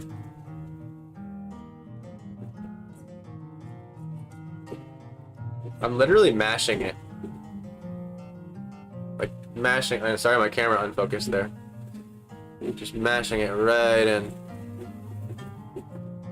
every random possible direction. And I guess the one bit of control I'm adding to it is just being mindful that I'm kind of creating little puffs here and there. I'm gonna dry that up quick. Sometimes drying at one spot up quick will help you, decide what to do next.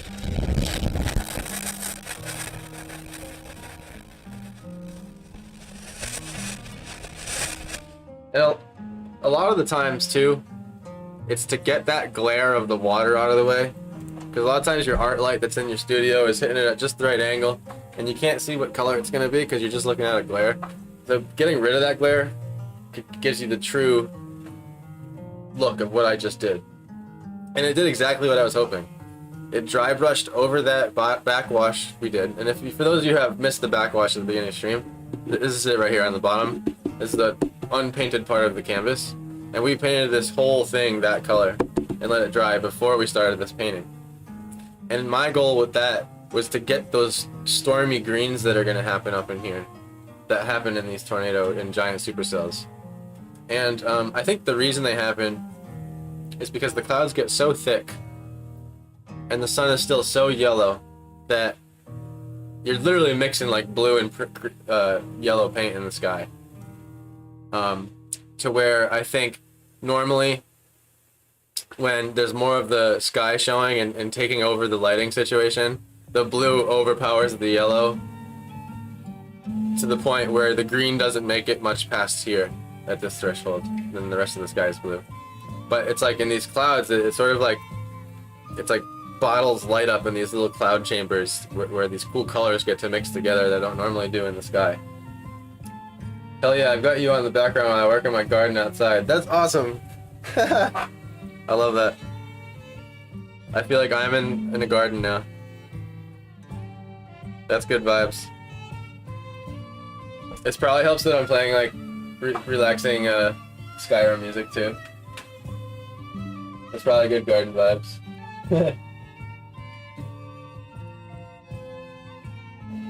I love my Elder Scrolls music, man. Someone once told me too that like they enjoy the sound of the like the brush and stuff on the paper. And I think something I need severely is a microphone upgrade. Like bad. I've been using the same stream mic for going on 8 years now, and it was a $35 Amazon mic. And it did the trick at the time. But now it's just getting out of hand. And I can see it's getting a little geriatric on me. And glitching here and there, and I think what I would do is I want like a proximity mic to the canvas, kind of hidden, so that you get all of the art sounds, but then like the ASMR art sounds, but then also like have one for my voice, and somehow like separate those two. They have like in studio recording, they have like super directional mics that just point at a specific spot, but don't get anything around them. And that's what I would need. So I don't want too much of the green to show through. I just like this little pocket over here, so I'm going to cover up the rest. Still with my dry brush. Save ourselves feathering work later. Any steps you can take at the same time, remember. Go for it.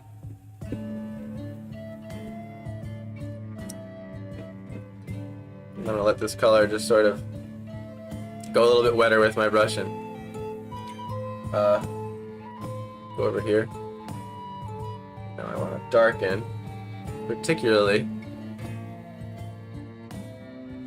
the edge where the rain is falling out of the cloud, but I don't want it to be too rigid of an edge. It's more subtle, and it fades out to this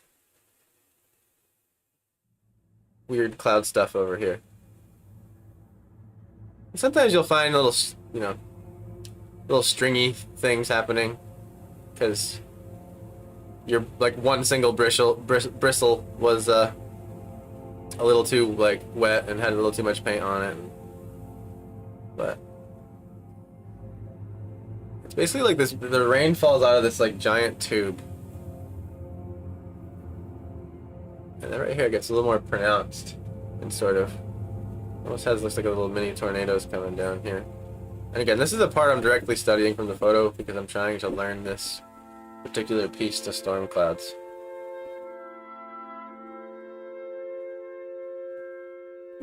I've been going an hour and a half over, but you know, it's Sunday and I'm having fun. I will have to take a bathroom break though here in a second, as I am on my second iced coffee. Only your second? Only. Wow. When are you leaving for work? In a little bit, right? Yeah, 1:45. 1:45. Okay. Mom said there's anything. Hi, Mom.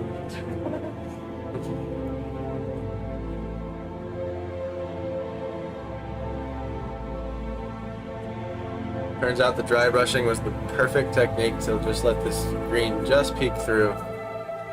And I will be using green underpaintings for storms in the future because let me tell you this.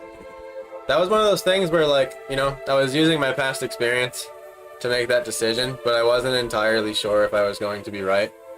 And either way, I knew I was gonna be able to fix it.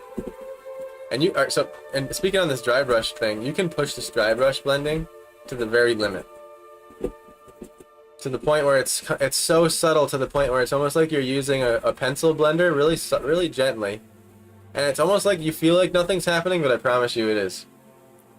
There's slight little tiny specks of paint still getting spread ever so slightly, but that's how gentle it needs to be.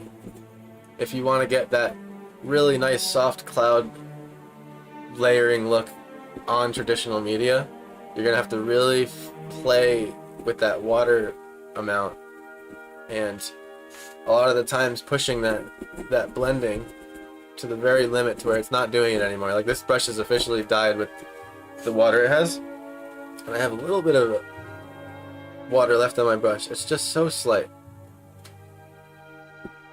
And look, that was just enough to come back and create a little reaction.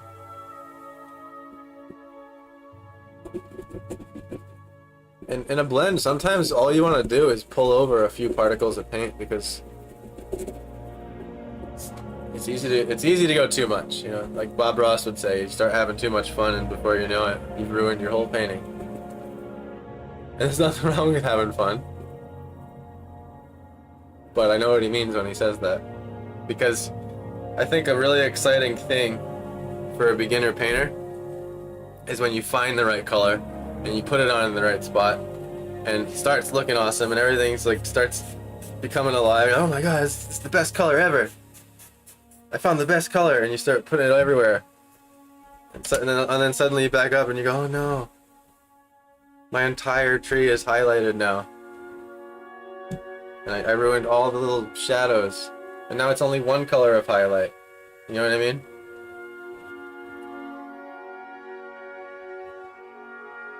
And I don't know if my camera let me zoom in here.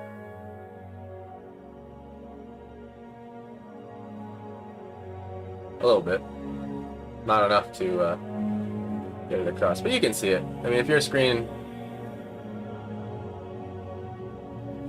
blown up enough, I would say right here came out really nice and looks very much like when you see those green pockets in a scary thunderstorm when they come rolling in. I picture this thing's rolling in right now, just like dumping millions of gallons of water, and then this tornado is gonna come out of here like this. It's gonna be like really weird.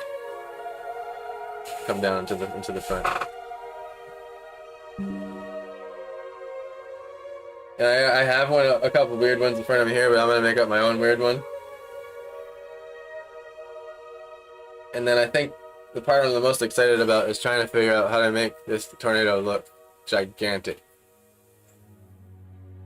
Because what's cool about, like, an observation I'm making on all these tornado pictures is something that's making the tornado look big is it's like on the horizon,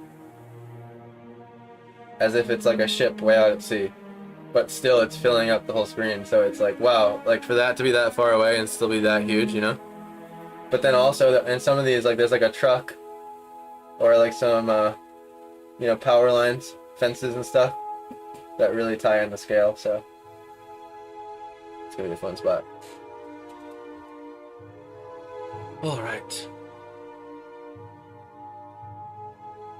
Now, trying to decide. Yeah, I think the next shape to block is going to be tornado. And what's fun, because we're doing an opaque medium, is we can come back and really refine these chunky, bright light areas that pop through. What I love about this one particular one I'm looking at is it has this bright sunny thing on the bottom, and then it has a equally as bright muted cyan up here, where the sunlight is just still blasting. And I like that cool and warm thing going on.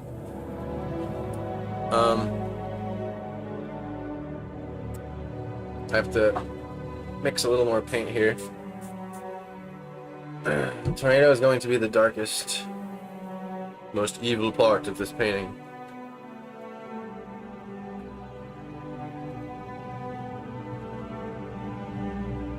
I think like when I look back to my childhood, like what creeped me out about tornadoes so much is they looked alive. Something just so menacing about how they came at you. And I grew up on Twister and The Wizard of Oz.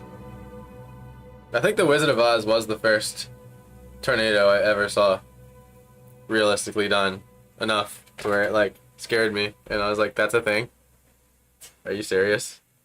No, like, wait, like you're telling me that giant funnels of air come down from the sky and destroy everything? Like, that's a thing in real life? Okay.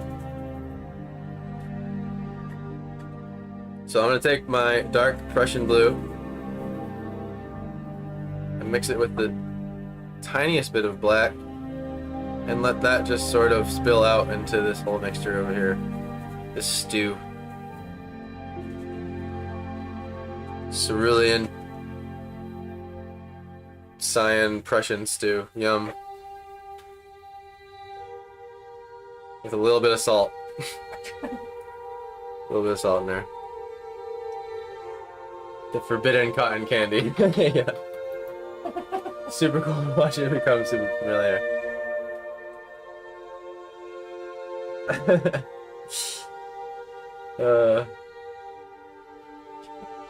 Yeah, familiarity I think is a satisfying thing to achieve. When you paint something and you're like, that's actually looking like something that happens on Earth.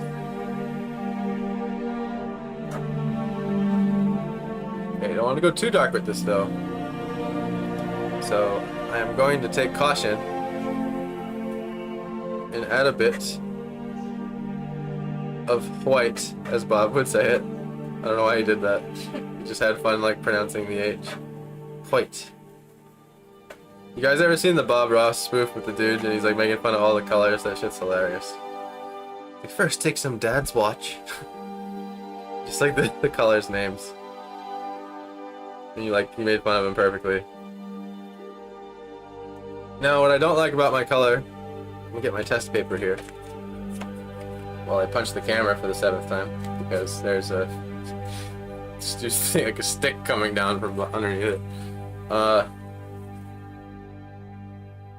So it's close, but it's a bit too blue. And the reason why I don't want it too blue is because that's going to push it out back towards the sky. When we want this tornado, the tornado's far away, but it's big and it's coming at us and it's taking up the whole picture, and it's the closest, not as close as the land. So we don't want to use a depth technique and make it look farther away.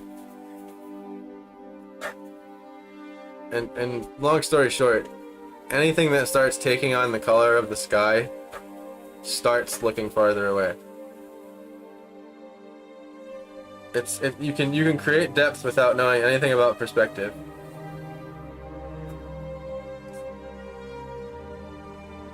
Getting closer. I think it starts at that color, so what we're gonna do. The upper barrel of the tornado is going to start more scary greens and dark blues, and then as it comes down, it'll turn more black and take on the color of the ground and the yellow part, because the yellow light is going to be blasting through the tornado. And it's important to think about the physics of things like that. I've gone and made it too blue again. Let's see. Because it allows you to think through what you're looking at or trying to imagine, and it literally helps you imagine it. So, for example, or rather than you being stuck with just, oh, I don't know what tornadoes look like, I can't draw that. Instead, you can be like, well, I know how tornadoes work. You know, get the rise, the warm and the cold air, and they hit together at a place, and it makes the hot air shoot up in the air, and because of the difference in pressure, and when that happens, it creates a spiral and it goes up, and because the sun's yellow and it's hitting through all this atmosphere, it's gonna have these certain colors, and it's like, without even knowing what a tornado looks like, if you know enough about a tornado, you could draw one. Close enough. obviously, you know, sprinkle in knowledge about color mixing and light effects and how that works and stuff. I'm obviously skipping over a lot there, but I'm just saying, like, that's a part that helps you a lot. Like, literally, like, what helps you draw people and animals is knowing what the inside of their body looks like and how it moves. Not so much exactly what that specific animal looks like. There's only certain things about that, like, that come into play. Like, this creepy anglerfish, like, yeah, you need to know the specific little thing, that the light bulb thing that hangs off its head. But to animate an anglerfish, that you don't need to know that at all. You need to know how its skeletal structure bends and moves, and where the pivot points lock and stop. And like your elbow can only go out so much. Like, that's a big thing to know when drawing a figure or animating. Like, just long story short, knowing more about something is better than knowing what it looks like. I'd say in the hierarchy, that trumps it, and the rest goes under that. So yeah, it is draw what you see, but it's draw what you know about what you see. You're seeing is the better, more accurate thing and way to think about it. So I'm not sure if this is dark enough, so I'm gonna come in and just see what happens. I'm probably gonna have to get the air dryer out. Air dryer.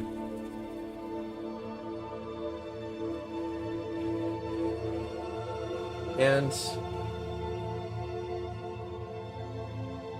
the thing I want to get right here is the tornado. Here's what I want to dry this quick, because the tornado emerges out of the cloud. It doesn't just sort of come out. It doesn't come out of the gates.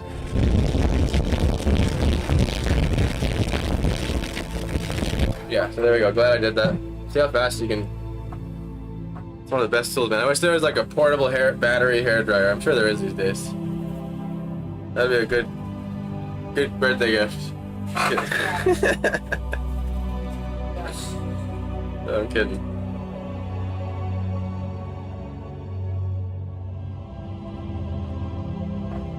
It'd be amazing how much water these brushes hold. I think it's dry, and then suddenly a waterfall comes out of it. And on this part of the, so speaking about earlier, like, which color do you drag into which color? I think it's just, you know, what are you trying to do? So I'm trying to have this cloud engulf the tornado, kind of hide it in there a little bit. So I took a little bit lighter of a blue. Again, I have my sponge off to the side.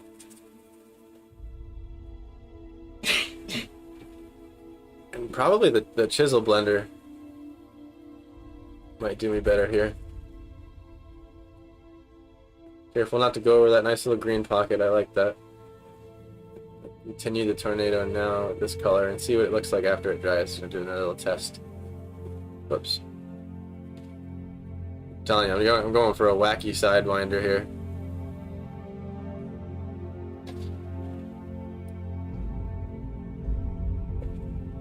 Crazy sidewindings going on. I'm gonna dry it again quick.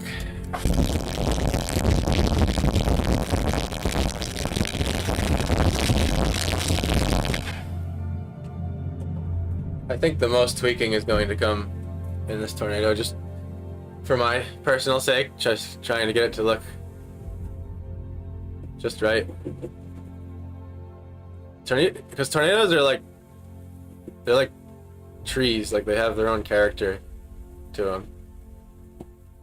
Like each tornado is different, you know? So I feel like just being like, oh, they're funnels, and then just like throwing a funnel on isn't doing it justice. I feel like I want to like have fun slowly inventing this guy here.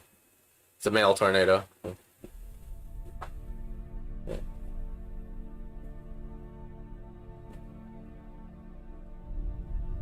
And as it emerges, I think the edges of it get more and more refined. And I'm going to get the chisel blender and fuzz that out here and there, because it's not perfect. Like there's these little cloud wisps that come off the side of the funnel even though it's twisting. The tornado doesn't get really intensely sharp until it's like right above its debris field. And that's another thing that's fun to paint about tornadoes is their debris fields. And I think that's what I had the most fun with in my other tornado painting was he was in his backyard standing on his porch and basically his shed was getting sucked to, like, basically if you like pause the video of the tornado right as it was starting to like rip your trampoline out of your yard and just, you know, like your car started sliding and then you just like press pause. That's like what I was trying to paint. And so like his woodworking shed is like halfway in the air in motion, and I remember like one of the more challenging parts about it was the fact how much motion was going on, and I think that's the challenging part about painting a storm scene is capturing that motion.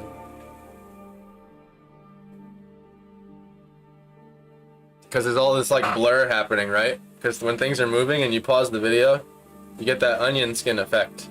Where if I do this, just the right speed, you see 7 hands, right? That's a frame rate issue. Our eyes are a bit faster in real life, even though we still see it. We don't get to quite like pause on it and see that blur, so that's a bit more challenging. And there's different ways to learn how to paint things like that. Like they say the best way is you can literally go get a video camera, put it on like 24 frames per second or even lower, and do a nice blur study. Blur is another thing that requires you to have a strong ability to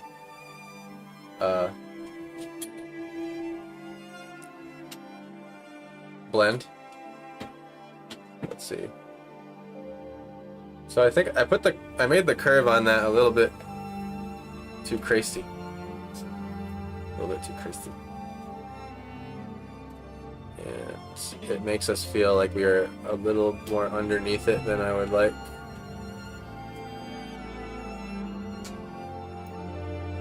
And so I'm just gonna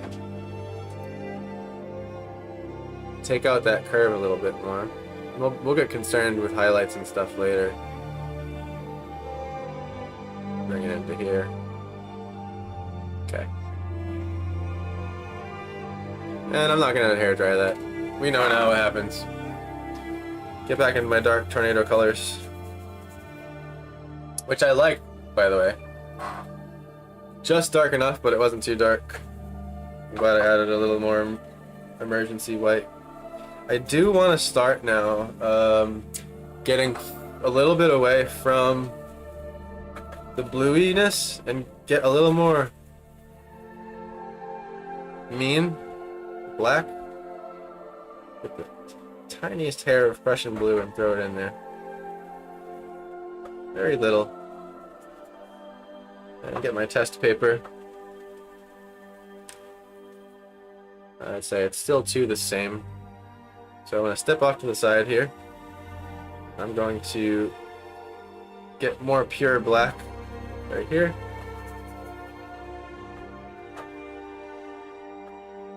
A little more white. I don't want it to be too dark, so there will be time for that very dark type of black, and that will be a touch-up phase where the part of the tornado gets that little bit extra thick. And that's more in the ballpark. And you can see color is a dance. I am constantly adding and subtracting primaries and black and white. And other muted colors I've already mixed. It's just about there. I think it just needs one hair more white. It's a little too dark. And at a certain point, it's kind of like tuning a guitar. You get, you know, I would say no guitar is absolutely perfectly tuned where the string is perfect, but you just get it close enough. And there's a point where you're like, okay, I'm not going to turn the knob on the guitar anymore, right? Because even if I turn it 1/2 of a human hair, it's already going in the other direction. And I think that's the point where you have to like trust yourself in the process and go, okay, I think this very next dab of white is the amount. It's enough. And then that's the scary part where you dry your brush out and put it on the canvas and hope it doesn't look horrible. But I think at the end of the day, if you're going to decide to get into painting, the part where you know, just jump off the cliff and put it on the canvas and see what happens is something that everyone's going to face. And it's just part of the whole process, regardless. Now I see it's too dark. And what I'm going to do is I'm going to just add water. So you can think of water as, remember how earlier I was talking about zinc versus titanium white? You can think about the difference between adding water to a color and actual white paint is that the water is the zinc white. Kind of like that much more transparent, less dominant white. And sometimes if you find a color that you like I did here, but you do not want to ruin it again by bringing it, by either A, sucking more color out of it or lightening it too much again, just add a teensy bit of water. And it might be that micro adjustment you needed.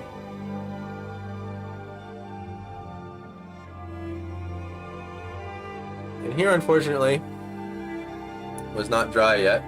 So you saw I lifted some paint up there. That's gonna happen. I think what I'll do is I'm just gonna get a little more aggressive and just draw out the center of this tornado.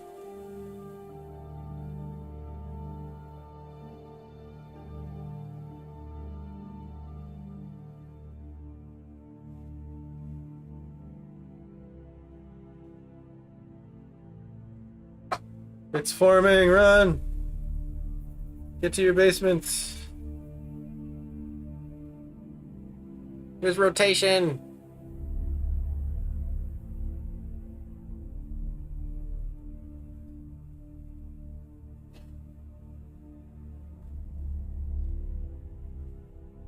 And this is the part where you just gotta go for it. Do that big scary dark mark right across your whole sky that you just spent the last 2 hours working on.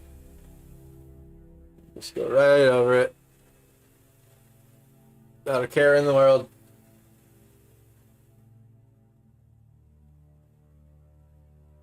See, I like how that little thing came off the side there. I'm gonna blend that out later. To me, it's a little too uniform. So what you want to do is you want to add a little bit of a, just break up the edges of this tornado a little bit. It's not quite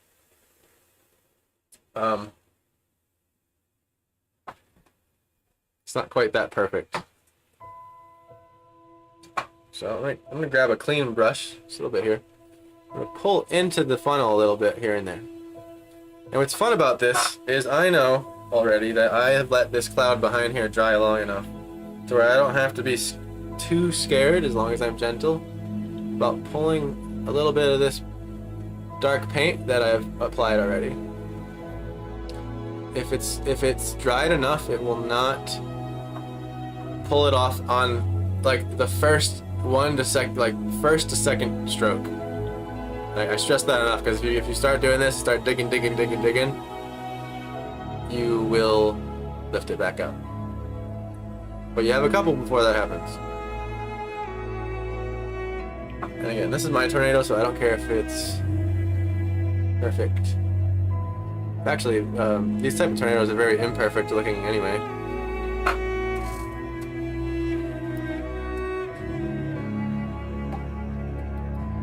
Dropping the base there. Yeah. Oh, changing that curve really changed the perspective. Yeah, and perspective can be very subtle. Very subtle.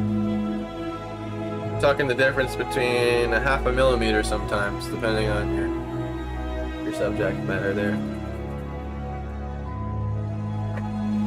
So here's where things will get a little more interesting with the color. I'm gonna grab a little burnt sienna for the first time. We've had this color on our palette since the beginning of stream and I haven't touched it once. And I'm gonna bring it over here by the red.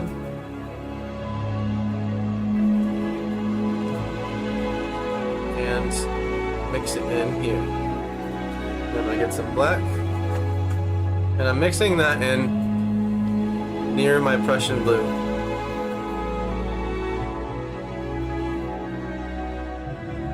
Because burnt sienna, even though it's reddish, it still has a lot of yellow in it.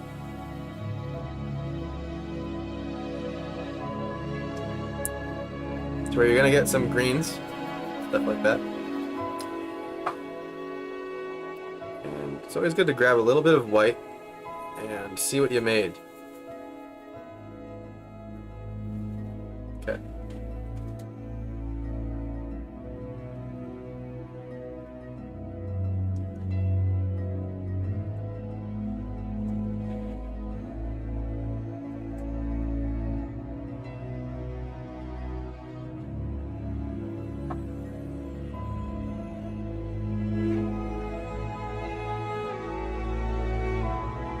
A little too much paint.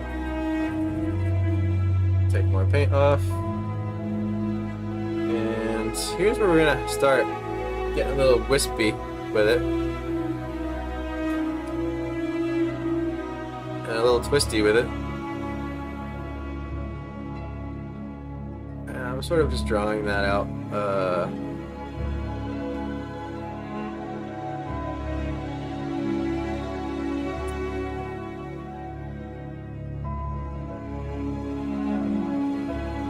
Allowing this paint to be a little transparent. I want some of that yellow sky coming through.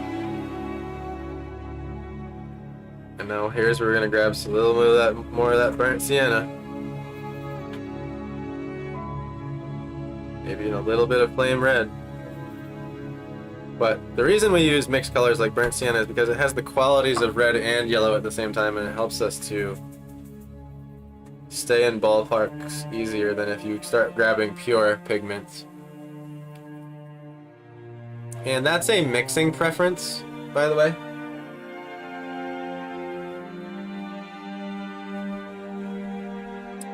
There's no one way to mix. It's preference based. Ask yourself, how do you want to get there? And you'll see, I'm not done feathering the edges of these.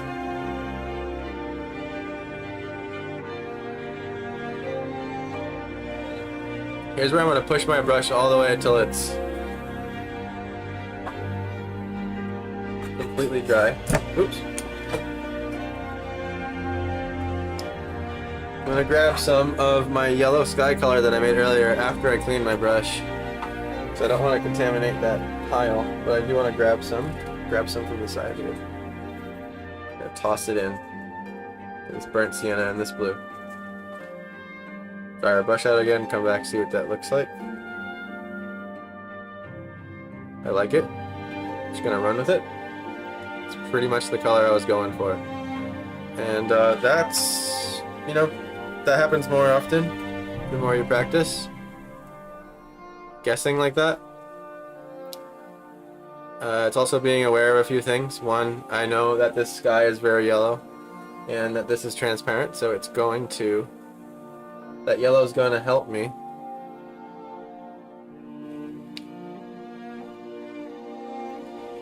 Mix this color.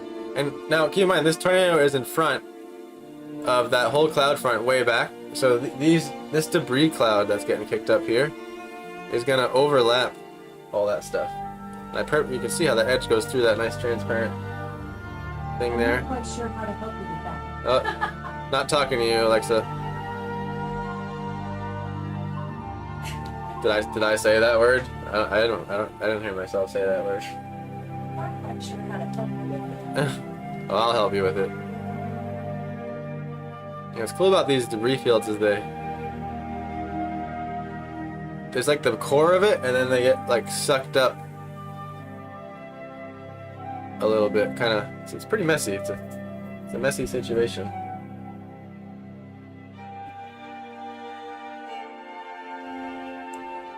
And don't be afraid to reactivate a little bit of this yellow and bring it in here.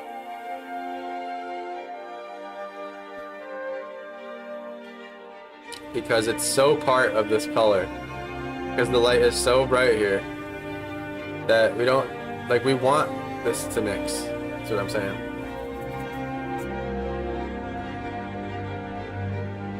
Let my brush get a little too wet there. There we go. And at this point I'm looking away. I'm just going to make up my own debris field here. Again, remember, this currents of air are just like whipping at max speed. Like whip your brush at the speed of the wind.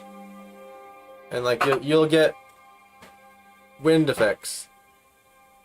Not everything works like that. But this is one of those cases. And it looks a little rigid, but once we feather it up all nice, it'll kind of feel a little bit better. And so my goal here was to start this tornado, like I said, blue, cerulean, greens, cyans, fading out, neutral, more neutral black, because all this dust is getting sucked up and blocking more and more light. And the more light we block, the less influence we're going to get from all the light that's happening, which is blue light A, and then yellow light B.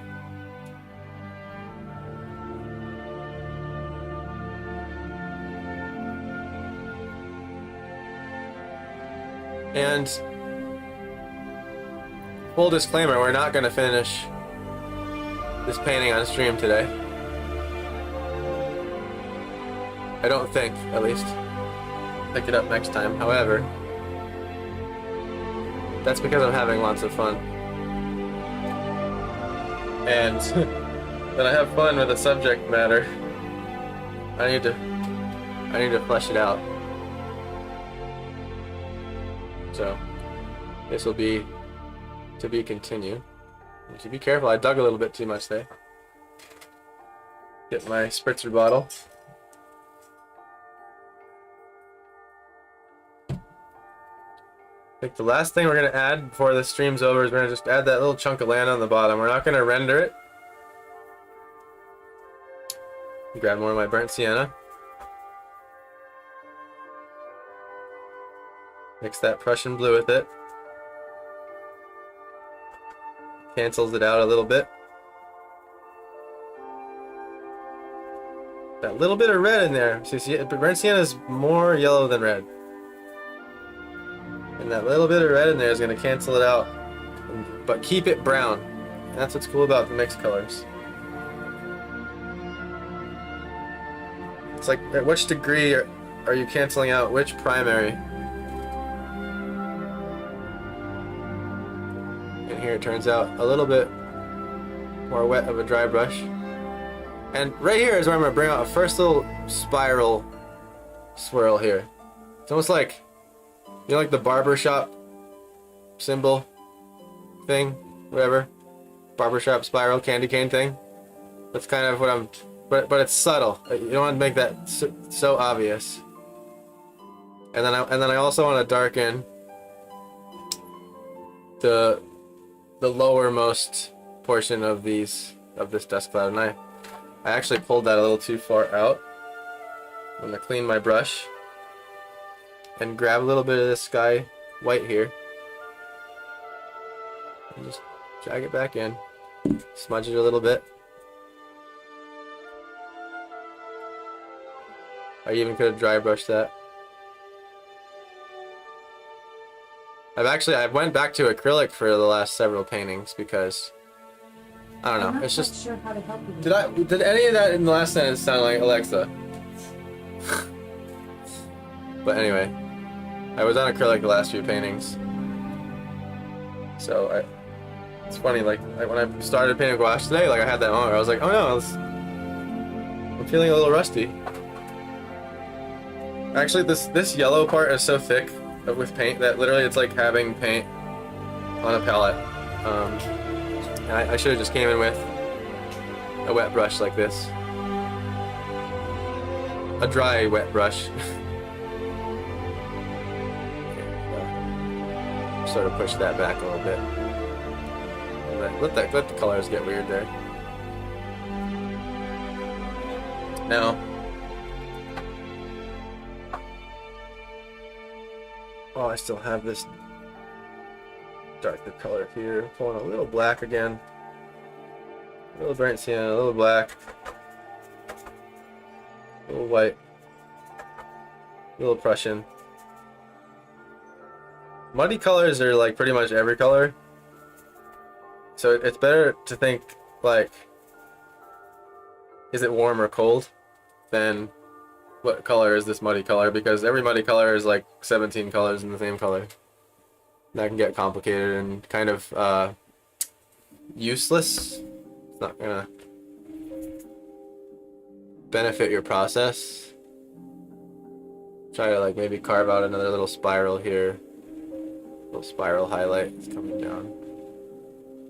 And then this one, the last spiral comes up here and then kind of merges into the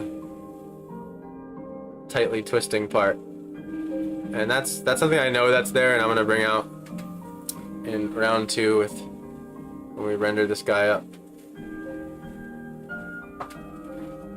But I think it's more important that I bring you guys through the process, you know?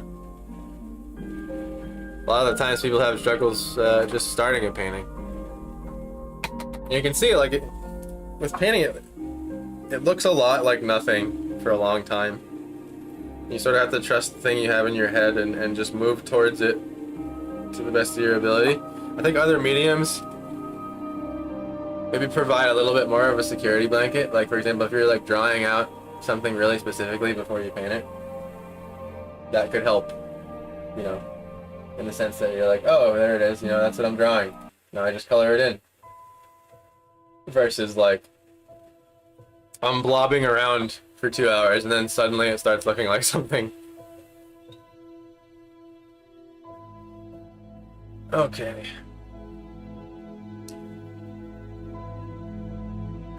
Now, I'm gonna push this darkened sienna a little further away from blue. Get a little crazy with it. Grab a little red. Grab a little white.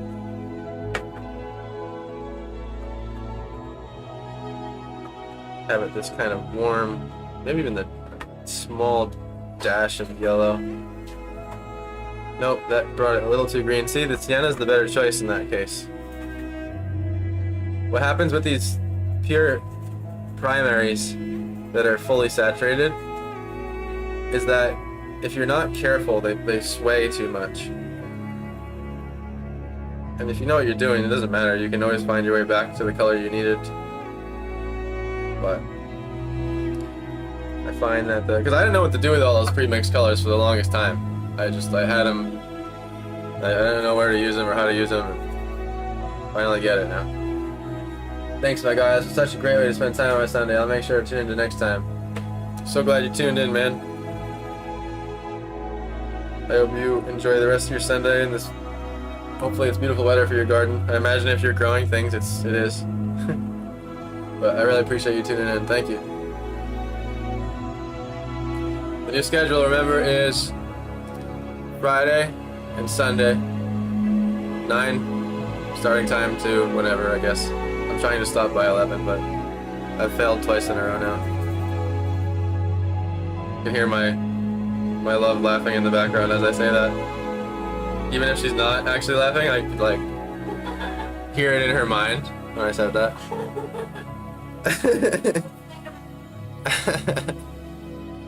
She always makes fun of me because I'm like, I'm only gonna do 2 hours, and then it's like, she's like, what do you want for dinner? I'm like, it's 9? What do you mean? What do you mean it's 10 p.m.? I said I had to pee 4 hours ago. I still haven't peed. Alright, we're gonna leave the tornado there. We're gonna do one last big shape here. And again, like if I was to like lead beginner paint class through this subject, I would have not had them detail nearly as much as I just did along the way. I would have had these shapes blocked out at first. And for the land, we're gonna do burnt sienna again. Yay! Everyone loves burnt sienna.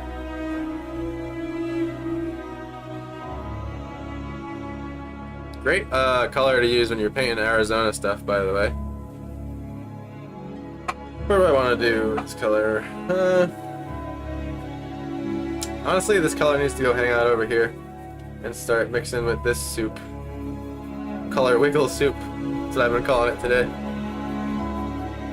With a little bit of salt. The white's the salt. And the black's the pepper. Come on, get it? I'm trying to think what the garlic would be though, because that's like the other primordial kitchen ingredient.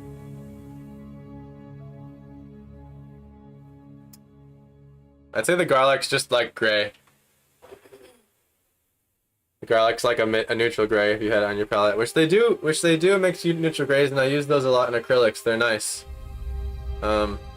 It's sort of the same concept of how sienna starts you off in a nice spot.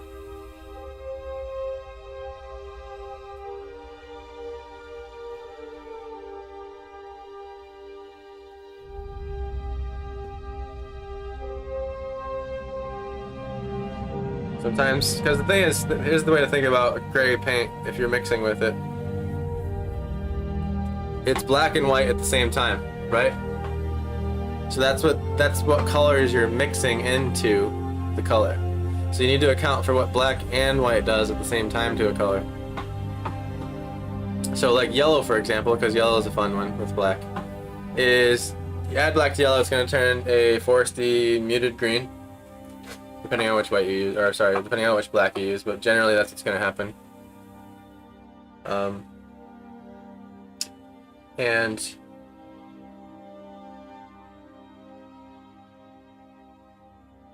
if you mix gray with yellow, you're going to get a similar green, but just lighter and more muted, because you got the black reaction and you got the white reaction, which is it sucks the color out and it cools it down. And yeah, you don't need gray paint because you can just mix a ratio of black and white into it. However, it's a good shortcut, and don't take shortcuts till you know the long way, I guess. Because then you understand what you're skipping, and you don't. That's the thing with mixed colors at first. You go to the paint store, you're like, oh my god, I'm gonna buy 69 colors. And I'm gonna bring them home, and I'm gonna use all of them. And it's like, no you're not. You're gonna slap that dioxazine purple on there and have no idea why. And have no idea what you want to do with it. And it's just like, I think that's why it's good to start out with the mixing from primaries and see how color moves away and towards and back and or forth and back, back and forth and back.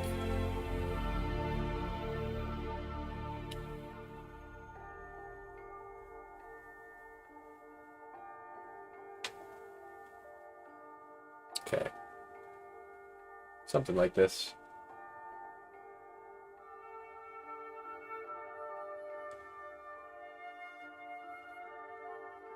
Where cloud meets land.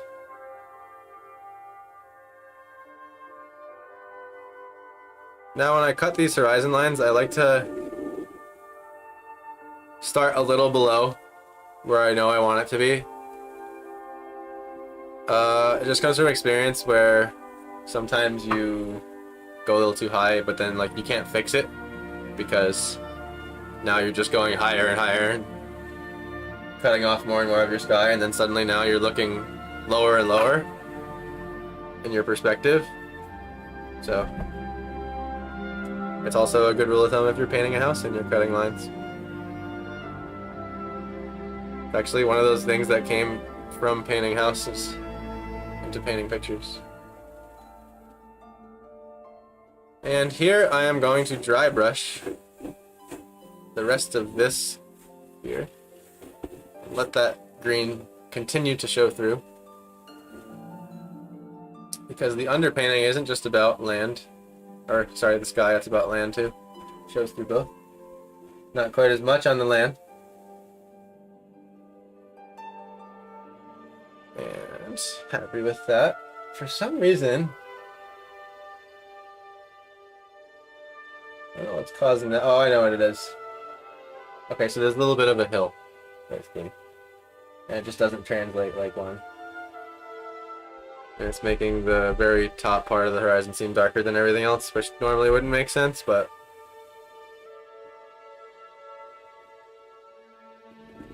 I think that's what's cool about storms, is they make everything all weird.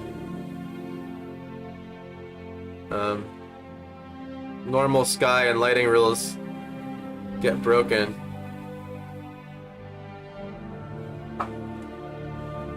Also, don't mind if your horizon's a little tilted. You don't see the horizon pretty much ever perfectly straight level, ever. Your head's always tilting and bobbing, and when you walk, your body leans to the right and the left. And I find that a little bit of horizon tilt adds a little bit of that, like, point of view Cloverfield perspective, you know what I mean? That's a trick that a lot of artists use to kind of bring you into the painting and make it feel more immersive in first person. They'll just tilt their horizon a little bit, or sometimes they'll, or you think about like a splash painting, like for the front cover of a video game, of like fighter jets or something. They'll have that horizon tilted completely, almost diagonal from corner to corner, and it makes you feel like you're flying. I realized my face camera froze, my bad. Fixing that now. The computer gets a little overloaded with like 17 things going into the USB ports at once and can't handle all the bandwidth sometimes. Palette camera's still on, cool. But anyway, I'm gonna call the stream there on that mark. It's a good spot to start, or stop. And the sky in certain spots are a bit rendered, but again, that's just my style and how I like work things out. Just keep in mind what I said about blocking things out. It's very important. Like look at these really big 5 or 6, let me see, 1, 2, 3, 4, 1, 2, 3, 4, 5, 6, 7, even 8. Extremely clear, but we'll just go at 7. Really clear shapes here I could outline, right? 1. This big one, 2, then 3, 4, then tornadoes 5, then 6, and then the rain cloud here 7. They're all just big boxes, just taking up the whole thing. And like, once you get that established and you're happy with that, the painting instantly becomes 10,000 times more relaxing, because now you're just filling in those blocks, and you're not worrying about them being placed anymore. And I think what can happen if you're placing things while detailing them, while rendering them, it's easy to forget where they're placed on accident, that's all. So anyway, thank you so much for tuning in. We're going to call it there. I'm going to probably continue painting this because I'm having fun. But I have other things I got to do for a little while. And thanks for tuning in. I will see you next Friday, 9 a.m. to 11. Next Friday, Sunday. And yeah, hope you keep it going. Everything keeps being happy. Join the Discord. I will throw that in chat right now. That's where you all can share your art. And I always encourage you to paint along with me on these. Get your own paint, hop in. Join the Discord server where you can share your art. enter in prompts for things that you want me to paint, as well as get updated. Be the first ones to be updated when things happen. Like if a stream fails, my camera smashes me in the face suddenly, you're gonna know on Discord first, and I do that before anywhere else. And you'll also know like when I'm live and all that stuff. I put the link in chat. It only appears in Twitch and YouTube for some reason because Facebook API is ancient and they still haven't figured that out yet. But have a great day, night, wherever you are. Good to see you, Mew. Good to see you, Siren. Dead King. Sam, everybody. Peace out.